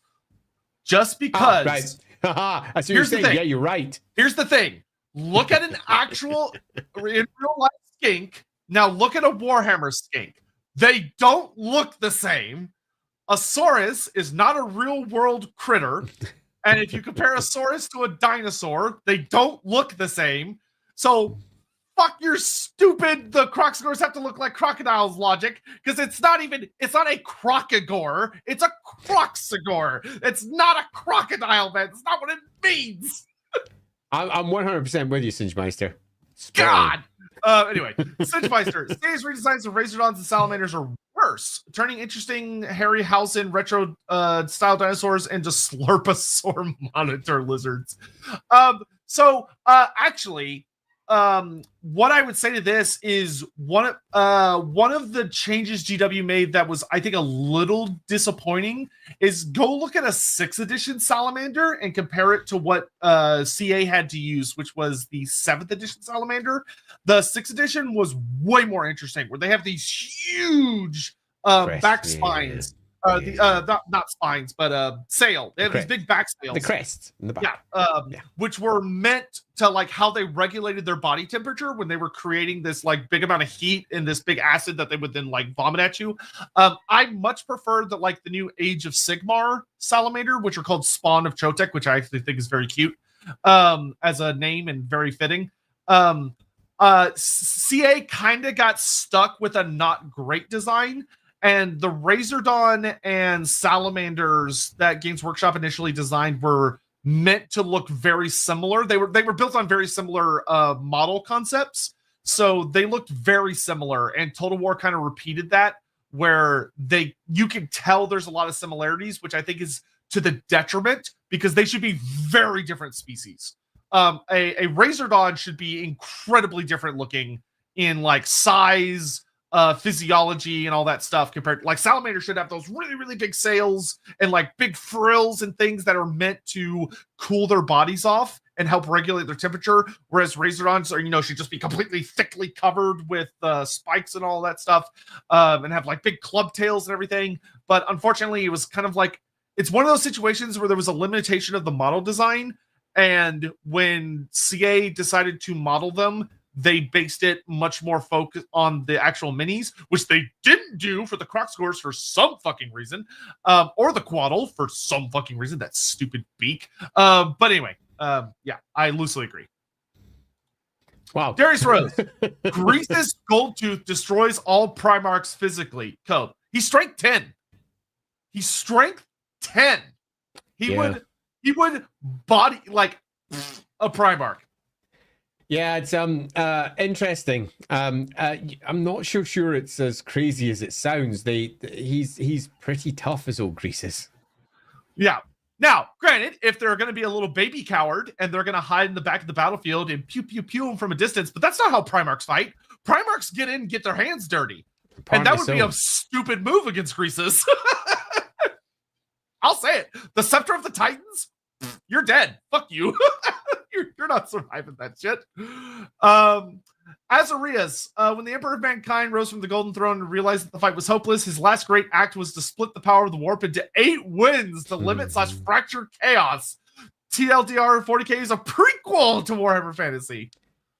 That is an interesting take. In terms of the setting and everything that it offers, it could be a prequel. It could be. But you would expect something more concerning the Emperor in Warhammer if that was the case. Something that the Emperor had become. Something that the Emperor manifested and represented as. I would say this could work well if you're running with some other people that had hot takes earlier this stream about making the fantasy and 40K universes. They're the chaos, the ether aspects are simultaneous in a way, even though they're separate realities, where the winds of magic exist in both settings and are shattered into 8 distinct winds in both settings. But whereas in fantasy, it was caused by the destruction of the polar gates and how the ether. But it wasn't. But it wasn't. But because they were there before. It distinctly wasn't. But somewhere says it was. But it was. Yeah, but you could argue that maybe the gates being created is what separates the 8 winds, and they somehow still function in some way, and they're destroyed form. But the Emperor doing it, I'll simply say, if you want there to be Warhammer magic in 40K, this would be a fun way to have it exist and involve the Emperor in a way that would reinforce what the Emperor means to 40K. Yeah, it would also perhaps speak to all of the soul-bounded psychers and what part of that process was, and their ability to use psychic energies are somehow reprocessed through 8 winds. And there are examples of that in the 40K setting. If you go to the earlier versions, particularly as I've said before in other streams, if you go back to say how Space Hulk in its first edition represented psychic powers, and they were broken down like winds of magic. But it's a lot of rewriting of the current setting to make it even come not close. The case now. Yeah, it definitely isn't the case now. Ace McGinley asks, could a fully equipped Lizardman character like Krokar with full Old One tech, like his gauntlet, so his full body is in that. So you're proposing if you took Krokar and made him a dreadnought in Old One tech, could he have beaten the Emperor? No. No. Let's be blunt. The Emperor is beyond plot armor. He can crack a Titan with his mind. I don't care what you're fucking wearing. You're dead. The Emperor at his peak writing, when he's physical, is quite capable of handling any of that bullshit. It takes all 4 Chaos Gods to fucking hold him back. No is the answer. But you could definitely write a story where the unique combination of Old One artifacts somehow meant that the Emperor couldn't affect him, with a blade that somehow messes with reality, with armor that somehow holds off against psychic levels stupid, with all manner of cool potential individual artifacts. So basically you're saying, can I create a character that can kill the Emperor? And the answer is always yes, because you can make shit up. But if you just go with what each of these things represented in each setting, the answer is so heavily no that it's almost farcical. The answer is no. It's the Emperor. Yeah, I'm not going to weigh in on this. Well, I'll simply say that a writer could do whatever a writer wants. That's the easy answer.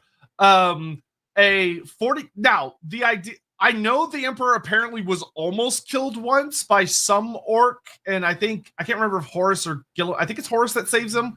But like the idea that he almost got crumped by a war boss seems to suggest there are particular things that there could be a series of events that leads to him getting the shit kicked out of him by somebody, but I don't know what that series of events is.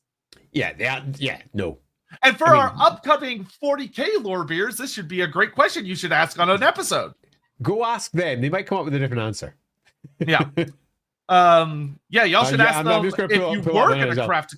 Well, no, that wasn't the one I went to pull up. That story always feels weird to me. It really does. It's not a good story. Yeah, well, because it flies in the face of everything else that's written about him. Where, totally. like, if he could legitimately be potentially killed by an orc in like a one-on-one fight, then he's not nearly as powerful as everything else suggests that he is. Yeah, totally. He isn't. Let's see. Dynaman. Okay, Sotek, you joke about the guy yelling about the fisherman. It's not a million miles away from the fisherman idea Ashby and the others have been working on. Basically, they think that all animals that left the oceans and their descendants are traitors. All animals that have since returned to the ocean, like turtles and whales, are both traitors and invaders. Hilarious. Yeah, screw those guys.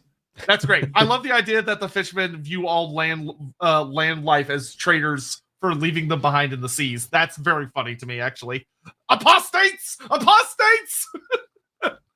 Stephen Lucas, expand on not enough hish to tech idea rather than the old ones. 7 other winds suppress higher thought process in addition to messing with machines. No, the 7 other winds don't do that. There's only really one wind that suppresses intelligence, really, and that's rather appropriately for our earlier discussion, Gur. But Heish completely balances that off by bringing intelligence. So it's a neutral point. This isn't a situation where the 8 winds of magic mean that tech doesn't work. That's not how it works. They're all in balance with each other in what they do to the world. So the answer for this one is not really. We'd need to create a different story. Yeah, I think that the Gur thing we were talking about earlier works really well for the greenskins specifically. Bloody does. Not necessarily the entire setting. Yeah. All is dust. There's a chaos god of death that was the warden of the realm of chaos. The cataclysm happened when the 4 chaos gods killed it by throwing its body into the material realm, which then took on the form of warpstone, the energies of which are why undead are so prevalent. I'm sure.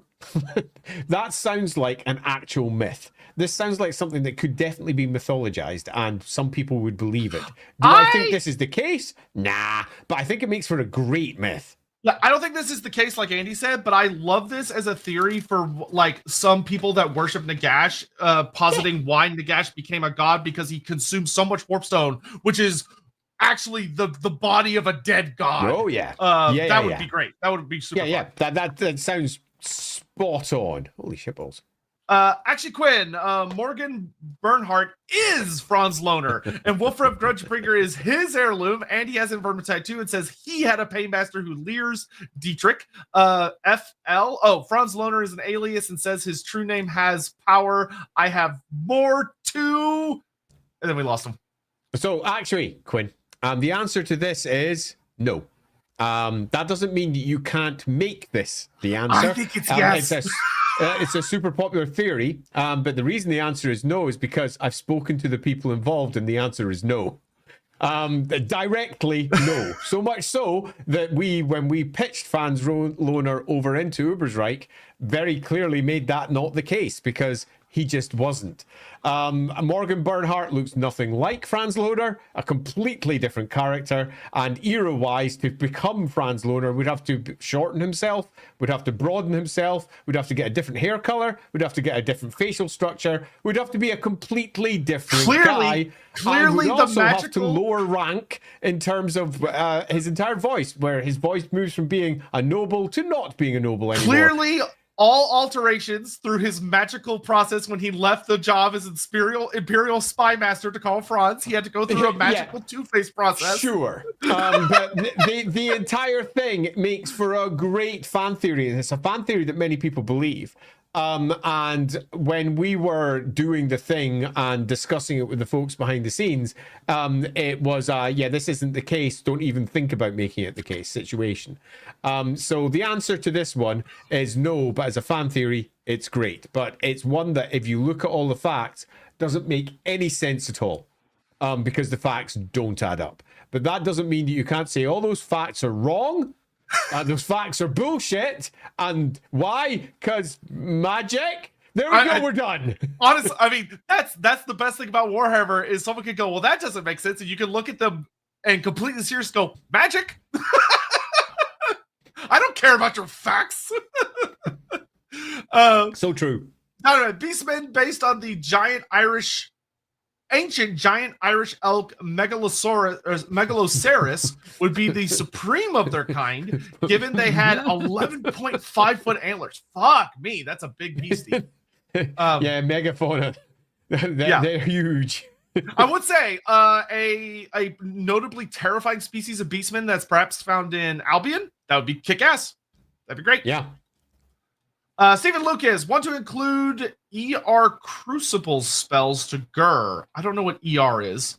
Tangle knots of horn are a sign of primacy. A spiral tree to reach the heavens. Someone's gonna. It's Elden Ring. Elden Ring. Fuck me. So Elden Ring Crucible spells to Gur. Yeah, we're struggling with today. Thanks very much for the clarification there. That's Elden Ring from Oregano and Dragon Magic there. So I'll be honest, Gur is somewhat lacking in a lot of its flavor, so it wouldn't be too hard to bring in a lot of those ideas. Yeah, they're very. Some of the Winds of Magic are less popular than others, and could definitely use some heavy. And Gur is one of the worst examined, where others have been much more examined. Cousin Ockery is Gotrek.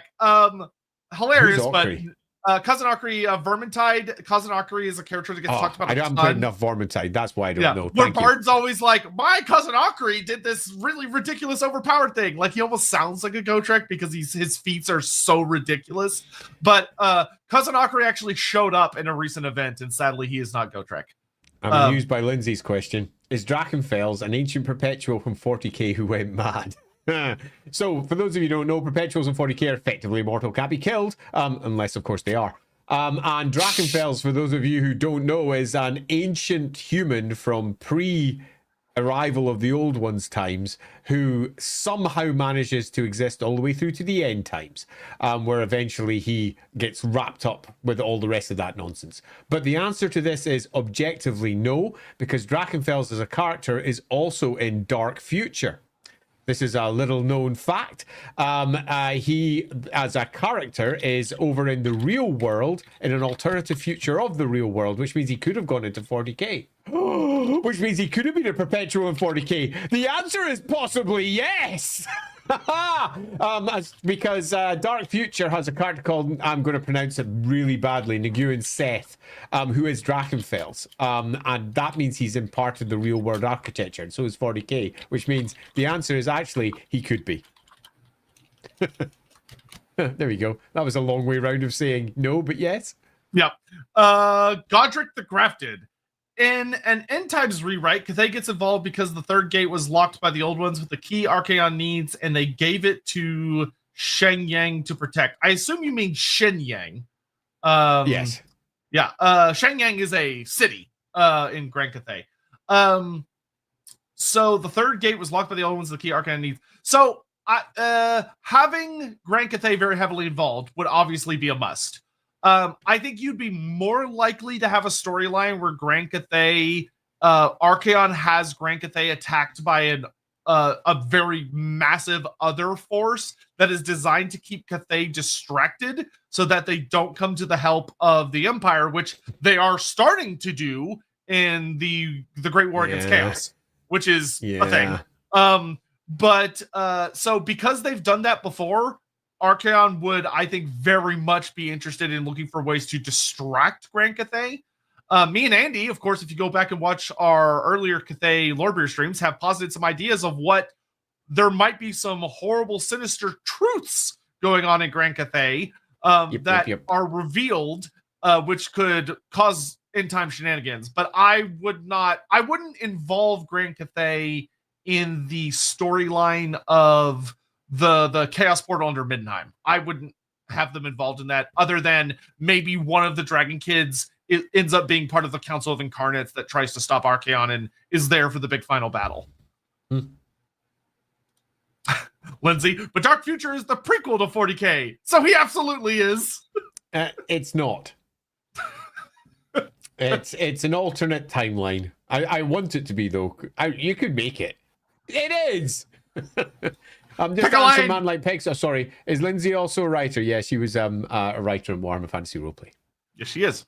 Charles C.K. The Empire is the simplified / modern concept. Many of the provinces are realms in their own right, and in terms of wider history, they've ultimately been apart more / longer than they have been united. Correct. I mean, that's just correct. That's not even a headcanon. That's just absolutely correct. In the old world, the Empire is not a thing. It doesn't exist, and I'm rather disappointed with the old world for how much they try to make it a thing. Yeah, like it shouldn't be called that, really, because it's not there is no emperor. There isn't an emperor. And there hasn't there's been. 3, or there's 4, or there's 8. Yeah. Like I understand unifying them in a book for the sake of rules and simplicity, but the book should have made it a very, very apparent that it's not a unified empire, and it hasn't been for hundreds and hundreds of years. And true fact. The idea of calling it an empire is like ancient history at this point. Mad GT123. AOS Savage Orcs are now called discontinued orcs. Well, so they're not called Savage Orcs. They're called oh my gosh. Oh my gosh, it just left my brain. Holy shit. Oh, I hate when that happens. They have a different type of... Have you joined the Lorebeard server yet? Just asking. Have you joined the Lorebeard server? Who? Man like Pegasus. Have you joined? Okay, because if you have, I would suggest looking Lindsay up over there. Yeah. Bone Splitters. They're called Bone Splitters. Bone Splitters. There we go.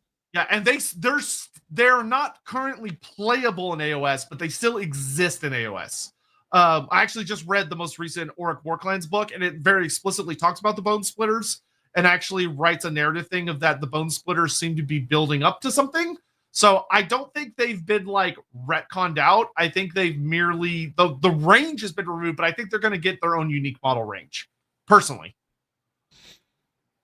Mr. Samurai Guy 689. I have always thought that the difference between Bretonia, Bretonia with everyone called Bert. Bretonia and the Empire comes down to elven and dwarf influences on each nation. What do you think? That's a very common and very easy way to explain a lot of the differences between them.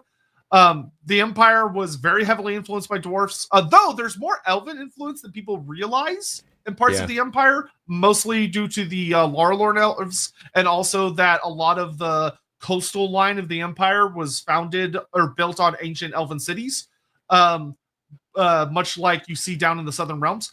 But Bretonia is obscenely influenced by elven culture. Yeah, the answer to this is it's not a bad way of looking at them, but it's not a good way to define them. Yeah, that's a good way to put it. Because it's certainly the case, but it's not their defining features. Bones. Tomb King saw dwarfs and pygmies as blessed people like ancient Egypt. Maybe they had special positions, perhaps exclusive within Nehekaran courts, and even worshipped a dwarf / pygmy deity. Certainly a take. So this would not work in the written canon because pygmies are not in the Southlands. They're in Lustria, which they shouldn't be, but they're on a different continent, so that would not work because they shouldn't be there. But the idea... One of the biggest holes in the setting that drives me crazy, and GW still hasn't addressed it, is that there should be a long, storied history between the dwarfs and the Nehekarans. Yeah, like a long one. And the idea of constantly referring to humans as some recent species. It's genuinely stupid. contradictory the second they added the Tomb Kings to the setting. Now, the Tomb Kings weren't a part of the setting at one point, and the dwarves were entirely correct in saying that they were an elder species, and the humans were a younger one that had much later civilizations. But they changed the setting when they added the Tomb Kings in. And when they added the Tomb Kings in, they went, oh yeah, there was humans all the way back then with their own civilization doing their own thing, and they've got records all the way back to pretty much the Cataclysm. Suddenly, a ton of writing was completely invalidated. And no one at Games Workshop really noticed what they'd done. So they continued having dwarves and elves refer to humans as some sort of new, recent, modern innovation, a short-lived species that had absolutely no long history in the old world. It's a bit of a nonsense. Yeah, GW has a really bad habit of whenever they update an edition, the mass majority of the lore is copy-pasted. And then they've added stuff, and they've never gone back to look at the stuff they like to copy paste and go, does this still make sense? Because some of it is yes, but a lot of it is no. And they just refuse. Yeah, and they refuse to update it because they'd have to like do work or something. But all that to say, Bones, I don't care. I have no sympathy for Games Workshop. I have they have billions of dollars. They could pay someone to do something. Anyway, funny. Bones, what I'll say here though, the idea that dwarfs would have unique positions within certain Tomb King cities, Nehakaran, because they wouldn't be Tomb Kings at the time, cities, and that there would be like maybe an appreciation of aspects of the ancestor gods, or like some aspects of ancestor worship would have come from dwarf culture into Nehakaran culture, which would make sense considering how obsessive Nehakarans are about their ancestors and tombs and everything. The idea that they bury their dead in stone is a very dwarf-like concept. So, like, the idea that there would have been a lot of interaction and cultural bleed between them is great. In mountains as well, that they make themselves held inside. I mean, there's obvious places where we could have cultural bleed there. And yeah, it just doesn't exist at the moment. Yep, it's a hole in the setting. Yep. Cool Patterson, running with the Sisters of Twilight being the daughters of Malekith. I've wondered for a while now, what was up with the sisters' clear Ashuran symbolism? Almost like they're the daughter of the guy who's the son of the Avatar of Asuran. Yeah, exactly. That's one of the reasons why I plugged it in and went, that's definitely a thing for me.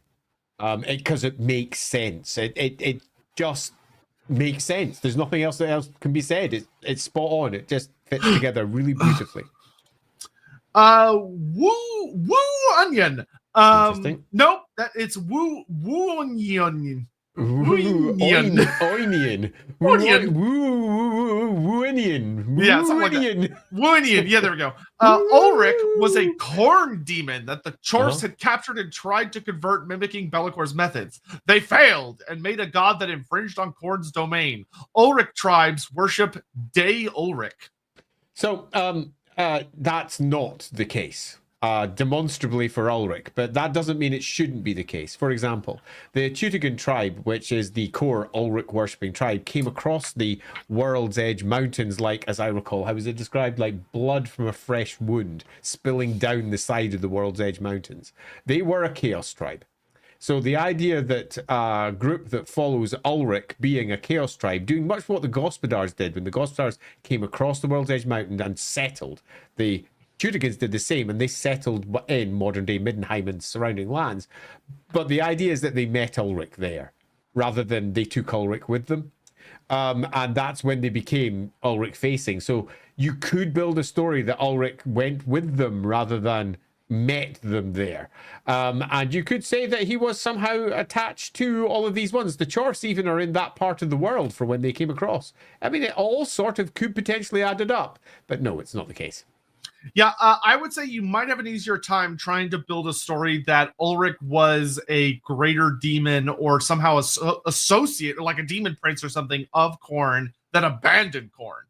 Yeah. I mean, most of Khorne's stories are kill chaos. I hate chaos. No one else, all the other gods don't believe that chaos is coming. I'm telling you, chaos is coming. Evernacht is my way of resolving this. We're going to bring winter down so that when the chaos come down from the north, they hit the snows, and I will murder them. He has been so anti-chaos pretty much from day one, while the rest of the gods were swanning around going, well, who cares? My name's Tal. I don't have any problems at all. It looks like, I mean, Ulrich is literally written into the setting as being around during the Cataclysm and kicking living shit out of chaos. So the story is almost certainly not this, but you could build one if you wanted to. Mihal says, listen to me out on this one. A giant Zote guarding Nippon that uses magic. I love this idea, but I think the spirit of Nippon as a giant Godzilla is better. I think it would make it. There would almost surely be very magically charged forests on Nippon. Therefore, I would have no issue with there being Zotes that live in Nippon. Yeah, I think there should be Zotes in Nippon. I would not make the Godzilla thing, which should definitely be in the setting, a Zote. I would have it be its own unique entity. Agreed. Let's see. The 9th Cathay Dragon is the Koho. Well, I suppose I can't disprove that. That seems like a bit of a stretch, but I suppose. I mean, going for the anti-magic route. Diamond, I'm here to present something of a truce on the Croxor debate. There will be no truces. There will only be death. This is a hill that there is no mercy, only death. While I personally do quite like the CA design, I will say the 8th edition Croxor models do have somewhat crocodilian features. Their snouts are slightly narrow versus Saurus. As such, I think they look a bit like some of the more terrestrial extinct relatives of crocodiles that have somewhat more boxy heads. So CA could have based their design more on extinct animals. True. Now, I will say, the Croxor debate ultimately was solved by Age of Sigmar, because Age of Sigmar literally came in and said, oh, there are two kinds of Croxogors. There are the spawn of Sotek Croxogors, which have elongated snouts and are more crocodilian. And then you have classic Croxogors, which have the more boxy snouts that are more stout. I love both of them because they're now separate, and I didn't lose my favorite one, but now I've been given an additional flavor of cake to enjoy without losing my original flavor of cake. And I wish CA had done that, though CA didn't know that was going to be a thing at the time because it hadn't happened yet. Luigi Super, I'm Spanish, and I have an idea of a fan-made Australia. Though I don't think Andy'd like it because I changed the Australian cult of Vermidia a lot. Okay. Sure. Go wild. I don't know if you know this. I'm going to let you in on a secret. Me and Andy don't like a lot of things, but we don't actually get to decide what's in Warhammer. It's true. Totally I know it's hard to believe. It's true. We have no control over what's in Warhammer. Yeah. At least right now. Mr. Samurai Guy 689. So, Luigi Super, I would love to see you write that up and share it with us. We'd love to see it. Go for it. Go slap it in the new Discord channel where there's links inside the comments so you can go join us too. Mr. Samurai Guy, who would win a free-for-all, all the human nations, who's the strongest, who is the weakest? Cathay would absolutely kick the shit out of the other ones. Cathay would body everyone unless Ind is described in a way that we don't expect. I think Nippon... I mean, if you put them all together, Nippon might have some weird chance as well, but as it looks at the moment, Cathay will body everyone. Yeah, the weakest, if you count them as a nation, Border Princes are by far the weakest. Yeah, Border Princes. Jorgen A. Bjornisen, the dwarf Gunnar from Dragon Slayer, is the best Slayer. That is an opinion. Headcanons go, you go for it. Yeah, I can't argue with an opinion. That is your truth. That is your truth. You go with that. Darius Rose, Donoman, my boy. Anomalakaris can be a chthonic entity feared by fishermen and every vertebrate on the planet since he likely hunted the first vertebrae. He could have a shadow vertebrate, not vertebrae. He could have a shadow in the warp thing. I will say, if the Nippon Godzilla had like a Tyranid-esque shadow in the warp, that would be fucking hilarious and terrifying in equal measure. It doesn't make the same difference because they don't use the warp or the aether to cast their spells. It doesn't make almost any difference because the Warhammer world is so very different to 40k. It's one of the reasons why the Winds of Magic are so different in terms of how they're used in Warhammer. 40k and Warhammer are massively different in terms of the way that the warp interacts with real space. Yeah, I think if you made it where it was such a powerful entity that kind of like how Godzilla absorbs radiation, it absorbed magic. and had like very high match resistance. That totally on point. Yeah, where it like absorbs magic and then shoots it out as a breath attack, and it makes it very hard to deal with because it just eats spells and then shoots them back at you. That would be much better. Yeah. Darius Rose, to Up to Stare, Bring Me to Life plays as he comes. Who? I like when y'all use super chats to have discussions amongst yourselves. That's a very we appreciate it because money, but like that's just a very funny way to do that. Prince Chatter, the Great Unclean One under Ketza was converted into / birthed the first Vermin Lord Corruptor, tearing out of his guts like a xenomorph chestburster. Gross. I am not generally a fan of taking greater demons of one power and giving them to another, but in this case, you could definitely build a good story out of that. Yeah, I would love an idea of the first Vermin Lord Corruptor there being a myth about how under Ketza they found that he's not technically a Great Unclean One. He's more of like an other. You could call him a Great Unclean One. He's on the same power scale. Yeah. And the idea that he was like imprisoned and couldn't move, and a bunch of rats started feeding on him, and the rats started to change, and that's like a myth the Skaven tell about the first corruptors. That works really fun. There's a fun story there. And there is. Adam Russo, they could reset the fantasy universe by explaining that the Dragon Emperor's ultimate plan was to go back in time and change history, creating a separate timeline that becomes the old world timeline. GW doesn't hate themselves that much, would be my answer to that. Now, GW, rather than they just rewrite, and they just keep everything. They claim it's all one thing, even though they're constantly adding and rewriting. Yeah, remember, Games Workshop is not Marvel or DC Comics, right? They don't feel the need to explain why something has changed. They just do it and expect you to get over it. Yep, totally. Which is, depending on how you feel, is a good thing or a bad thing. Also true. Wait, you aren't James Workshop? Me and Andy do not have a percentage of the money needed to claim to be James Workshop, unfortunately for both of us. So true. so poor. Hammond, I am James Workshop. That would so do more super chats, Hammond, if you're James Workshop. I'm expecting $100 super chats from this point onwards. We know you've got the pocket change. James. RuPaul's the best slayer because he slays. Totally true. Honestly, there is an underrepresented NPC character for the roleplay game that is a slayer in drag who is like absolutely insanely powerful. That would be giant heels. Man. That would be a hysterical character. Yeah, he just slays. And he just slays. Like he's just unstoppable. That would be hysterical. Stupid. I would love that character. Dino Man, I feel like Librarius' position as the main part of Nehekaran culture on the East Coast isn't emphasized enough. Also, it's kind of odd how the Lawmians / Librarius Nehekarans are treated the same as the other Nehekaran realms when they're on the other side of the world's edge mountains. Yep. There are so if you go read Court of the Serpent Queen, go check a Felix book. The author tries to address this, where the author talks a lot about how spends a lot of time building how the eastern side of Nehekara is actually very distinct culturally from the western side because they have the mountains separating them. They developed a lot of things differently. And they have a lot of like different takes and understandings of things, which is cool. But this is something Andy and me have waxed, Andy especially, has waxed so lyrical on that we could talk you all to death with it, is that GW treats every faction as a monolith, which does not make sense. Yeah. And it's because they're building around a tabletop army game. They're not coming at it from a world building angle, which is unfortunate. So true. Yeah, it's so true. But they're using it correctly for what they're building. So this isn't a criticism at what they're doing for what they are producing. Successful.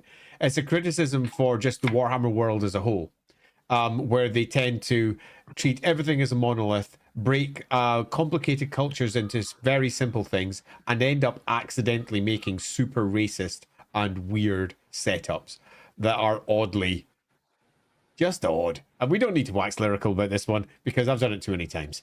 Yeah. Jorgen A, you're both James Workshop in my heart. I don't know if I should take that as a compliment or an insult, to be honest. Jorgen, I just wish I had the money of being James Workshop. Me too. That Me would too. be awesome. Hey man, long Drew Paul Slayer pirates. Yep. They're pirates. Okay. We're caught up on those, so I can just start grabbing random ones. Swedish Excellent. loops. Do the Dark Elves venerate any of the Kadai? Yes. I'm particularly curious about Laleia. Yes. I remember something about Laleia taking pity on the Dark Elves and shielding them during a sundering, but I can't remember where I heard this. The Dark Elf rune for Laleith is also stylized hand grasping the moon, which just happens to be the symbol of Nagaroz. It's just a coincidence. No. I like yes. All of the gods have a place. Some of them are emphasized more, some are emphasized less. The army books do a really big disservice to the elves where they're like, the high elves like the Kadai and no one else. And they go, the dark elves like the Kitharai and no one else. That's not how it works. And then they go and contradict themselves again and again by saying things like, oh yeah, they're going to war. Everyone, nods to Cain. And you're like, wait a minute, but that doesn't make sense with everything else that you're saying. And they pretty much do that as a standard for all the elven gods. The elven pantheon is a part of elf culture, no matter what type of elf you are. And they have more relevance depending upon what sort of elf you are. Take a look at the mandala. It includes all of their core gods. It doesn't leave any out. They're all there. They're all part of the pantheon that is a part of elven existence. So the answer to your question is yes, we're done. Men like Pegasus. Hot take. Bloodletters being hunched and less muscular does not fit the aesthetics for themes of Khorne. In my opinion, it fits more in line with Nurgle's Saint. I disagree. Khorne is not about muscle. This is a 40K-ism. The Space Marines are big, hunking, ridiculous muscle boys. And so the Khornate ones are made into absolute fucking beefcakes because they're all berserkers. But Khornate demons are about lethality. They're about carnage in its most fundamental form. And I would say if you look at nature, the most apex predators are more lean, hunched over muscles where they're needed builds. They're not gigantic, swollen guys that can't reach their back because their muscles are too big to actually get anything behind them anymore. Also, look at their bloody miniatures. They're covered in fucking muscle. Yeah, they're very muscular. The only ones that aren't are the ones from Warhammer 3rd edition, where they were really spindly, weird, lizardine-looking creatures. So from the old Realms of Chaos. But from pretty much that point onwards, even the ones that are kind of hunched up and relatively modern, they're still swollen with muscle. Well swollen in comparison to your average chap. So I would suggest that they're nowhere near as weak looking as you're spinning there. Yeah, they don't look like bodybuilders, but bodybuilders are not like, that's not efficient muscle use. Yeah, totally. It's for show, not for strength. And Khorne isn't about show, really. Khorne is about function. Khorne cares not from whence the blood flows. Khorne cares about who looks best in the gym. Donoman, hot take about Bloodthirster. While the new design does look cool, I think they look a bit generic. While the older design has much of I miss the dog head. I'm going to be honest. I really miss the dog-headed Bloodthirsters. Yeah, I miss the variety more than anything else. And I kind of agree with you. I don't think it's a particularly hot take. The more hound aspect of much of Khorne has not necessarily been lost. It's just not often repeated at the moment. Yeah, the kit should have come with different head options. Yeah, the fact that 5 or 6. Yeah, the kit, the only difference in the head options is that their horns are a little different. But one of the head options should have been like a big hound dog-headed version with like fur and shit. Because that would have been my preference. I love the big hound heads. Let's see. Where are we off to next? I'm just looking for one that grabs me out here. Katie, what you got for us? Why Cathay fell in the end times, glorious Imperial Nippon decided it was time to stop being isolationist and expand, oblivious of the end times. Also, end and what's their name saw a week in South Cathay and said yummy free resources. So I don't think I would necessarily paint it as Nippon is ignorant of the end times, but the idea that you should have countries are still doing selfish things, humans are still doing human things. Humans are human. Yeah, and instead of being like, we should unify against the end of the world, they're like, oh, fuck you, I've got mine. That's a very realistic thing. Our biggest Council of Light equivalents. When everyone gets together and says, how are we going to stop this end times? What the fuck are the Cathayans and the Nipponese? And they should all be part of this conversation. And we can't say, oh no, it's just a little Western theater and these things are happening elsewhere. No, they've got elves involved. They can do all manner of shit. They got fucking lizard men involved at some points. They can teleport anywhere in the world. The end time story is purely we resolve the core factions that we currently have. We ignore the rest of the world. This is potentially one way to fix it by saying, oh, the rest of the world were too busy bickering. But I think it is a really weird story to spin given the Warhammer world as a whole. Crumb Gruzzler. Oh man, that was good. Thank God for those R's. Are there warrior priests of Cain among humans? Yes. Yes. Yeah, there are. They tend not to be warrior priests as you'd understand them going to battle covered in armor. They tend to be just murderers. Murderer priests would be a better way of putting it, because that's generally how they appear. Can a dwarf woman be a slayer and still wear a dress? If she wants to, she absolutely can. If she wants to wear a dress, sure, but why would you wear a dress? They are not the best things to wear when you're at battle. And dwarves are practical. They wouldn't be wanting to do that. Why would they even consider doing that? That doesn't make a great deal of sense. Lupusem says, my personal hot take has always been the Great Horned Rat is actually the chaos god of theft. Every gift he gives the Skaven is stolen. He cannot create anything for himself, and that's why he's so furious about any Skaven being stolen from him. That's an interesting hot take, but it doesn't appear to be the nature of the Skaven as a whole, who are constantly creating random bullshit. Whether that is creating new species out of other species and combining them together into a hodgepodge mad creation, Frankensteining themselves into something new, or alternatively creating new tech, some of which is genuinely new. Absolutely crazy new devices that use rats and warpstone and magic in a variety of very strange ways. So I don't think that's a fair representation of the whole of what the Horned Rat offers. I think Could that you is take aspects. Sure. I think that is a very good in-universe belief by certain factions. I definitely think that'd be the case. Yeah. Like I can absolutely see like the dwarfs calling the Great Horned Rat the god of theft, and that he's a skeeving, nasty little thief that builds nothing of value and takes everything from better races and civilizations.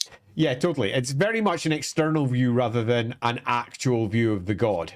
It's the sort of thing that people outside might say. Cabal says, we talk a lot about Yin Yin as a fail daughter, but Li Dao should be just as much of a fail son for the exact opposite reasons. Yin Yin is too yin coded and Li Dao is too yang. I think that works really well. Like Li Dao has a fucking temper. He has a horrible temper. And it causes him a lot of grief, and he's also immensely jealous and angry at his siblings. Whereas Yin Yin is more of Yin Yin seeks glory in her parents' approval and makes interesting mistakes. I do think there's something to that. I do think there's absolutely something to that. Darius Rose, Space Marines should always be males since to reflect the super insecure / closeted and super toxic elements of masculinity. I know it's a 40k take. Well, we didn't say you couldn't have 40k takes. So I obviously, on my side, have a lot of problems with Space Marines only being male, and has literally nothing to do with anything other than it biologically makes no sense. The story that they've spun, it makes zero sense. And Chaos wouldn't give a flying fuck. They would be just creating Marines out of wherever the fuck came their way, because they're fucking Chaos. You wouldn't know if there was a woman or a man originally in any of those Space Marine suits. You literally couldn't tell, because they have been changed. And the whole story is absolutely nonsensical. It just doesn't add up. However, that's funny. Yeah, what I will say is, I think that's fine. I agree with Andy of that. My issue is that the setting hand waves a really important discussion and refuses to deal with it. Of that, if it was a cultural thing, that would make sense. Of like, oh, there's certain chapters or there's certain legions that are like, nope, we're male only, we're a fraternity. I'd be like, okay, that makes sense. But like Chaos, it all comes down to Chaos. Chaos wouldn't fucking care. Yeah, they wouldn't care. Only men shall receive my seed. Are you not aware of the Empire of Man? Does that mean that there's only men in the Empire of Man? Their argument falls apart. Well, except the Emperor actually seems to enforce that particular idea. Let's see. Mechanical Beanstalk. Hello. Just saying hi. Let's see. And yes, we are wrapping up in about 3-4 minutes, so we have very little time left. Gotrek and Grumberdal are the strongest mortal warriors in the entire setting. Also, Grumberdal would stomp Malekith. I disagree highly. We have talked about Grumberdal and Malekith. Go watch our Grumberdal stream where we talk a lot about this particular matchup and how it should have gone down. Yeah, but they are definitely the highest plot armored. Grumberdal very likely has died multiple times and would fit within the core nature of his character too, which would be fine. But with Grumberdal stomp Malekith, that's like a whole story. It depends on what the story is. But are Grumberdal and Gotrek the strongest mortal warriors in the setting? No, they're not. So they're fine. What I will say is that Gotrek is the Emperor of fantasy, and that his plot armor is so because the mighty. Emperor is written as being so mighty, where Gotrek somehow survives every time. Oh yeah, he's not that mighty. Plus, the Emperor actually died and Gotrek didn't. So Gotrek actually has a higher feat. He's got plot armor rather than necessarily being written as the most capable. If he took a bullet to the head, he'd be dead. The Emperor would not be. Yeah, Gotrek, if you read the Gotrek and Felix stories, he canonically has things done to him that the author will note should kill him, and they just don't. The doom. And then he gets up and he's stronger than he was before. Like I love Gotrek. I love him. Proper plot armor. I mean, he literally does. And it's marked in as he's protected by a god. In many respects, it's unfair to call him mortal because he's been set up to be Grimner, a god. And just anything that could kill him, it won't, because the setting will not allow him to die. Because the authors won't, because they make too much money. Yeah. The question, Thomas, so much of the problem with 40K is that it doesn't have the equivalent of Chaos Warriors. You can't rise up from your station in Chaos. You need to be a child soldier to be important in Chaos. Ooh, that's spicy. Not wrong. It's spicy. That's not wrong. I don't want to get into long conversations about Chaos and 40K. Yeah, we only have a minute left. Because I'll go off in one. Mihal, a lot of things almost kill Gotrek, but canonically, nothing can. Because you could say that about any character who hasn't actually died yet. Okay, that's a weird way of putting it. I would say that Gotrek's just not that much. It's just he happens to have survived. He's gone through. He's got his doom, and because he survives, he becomes effectively a god because he managed to get all the way through that. It's not because he's immortal. It's not because he's the best warrior. It's because he's never met anything that's yet to kill him. That's not the same thing. If we go into the hypothetical what-ifs, he will get killed again and again and again and again by many creatures in Warhammer. It's just that never happened. Yeah, Felix always gets in the way until he gets AOS, and then he doesn't need Felix anymore. Hammond, Gotrek doesn't have blood armor. It's future AOS Gotrek since time doesn't exist in the ether. Well, isn't that the plot armor? I guess that would be the plot armor. Part 2 win. I don't know. One day in the future. That was a surprisingly fun one. That went down really nicely, I think. Yeah, that was super fun. We hope you all enjoyed yourselves. Because I know we gotta go.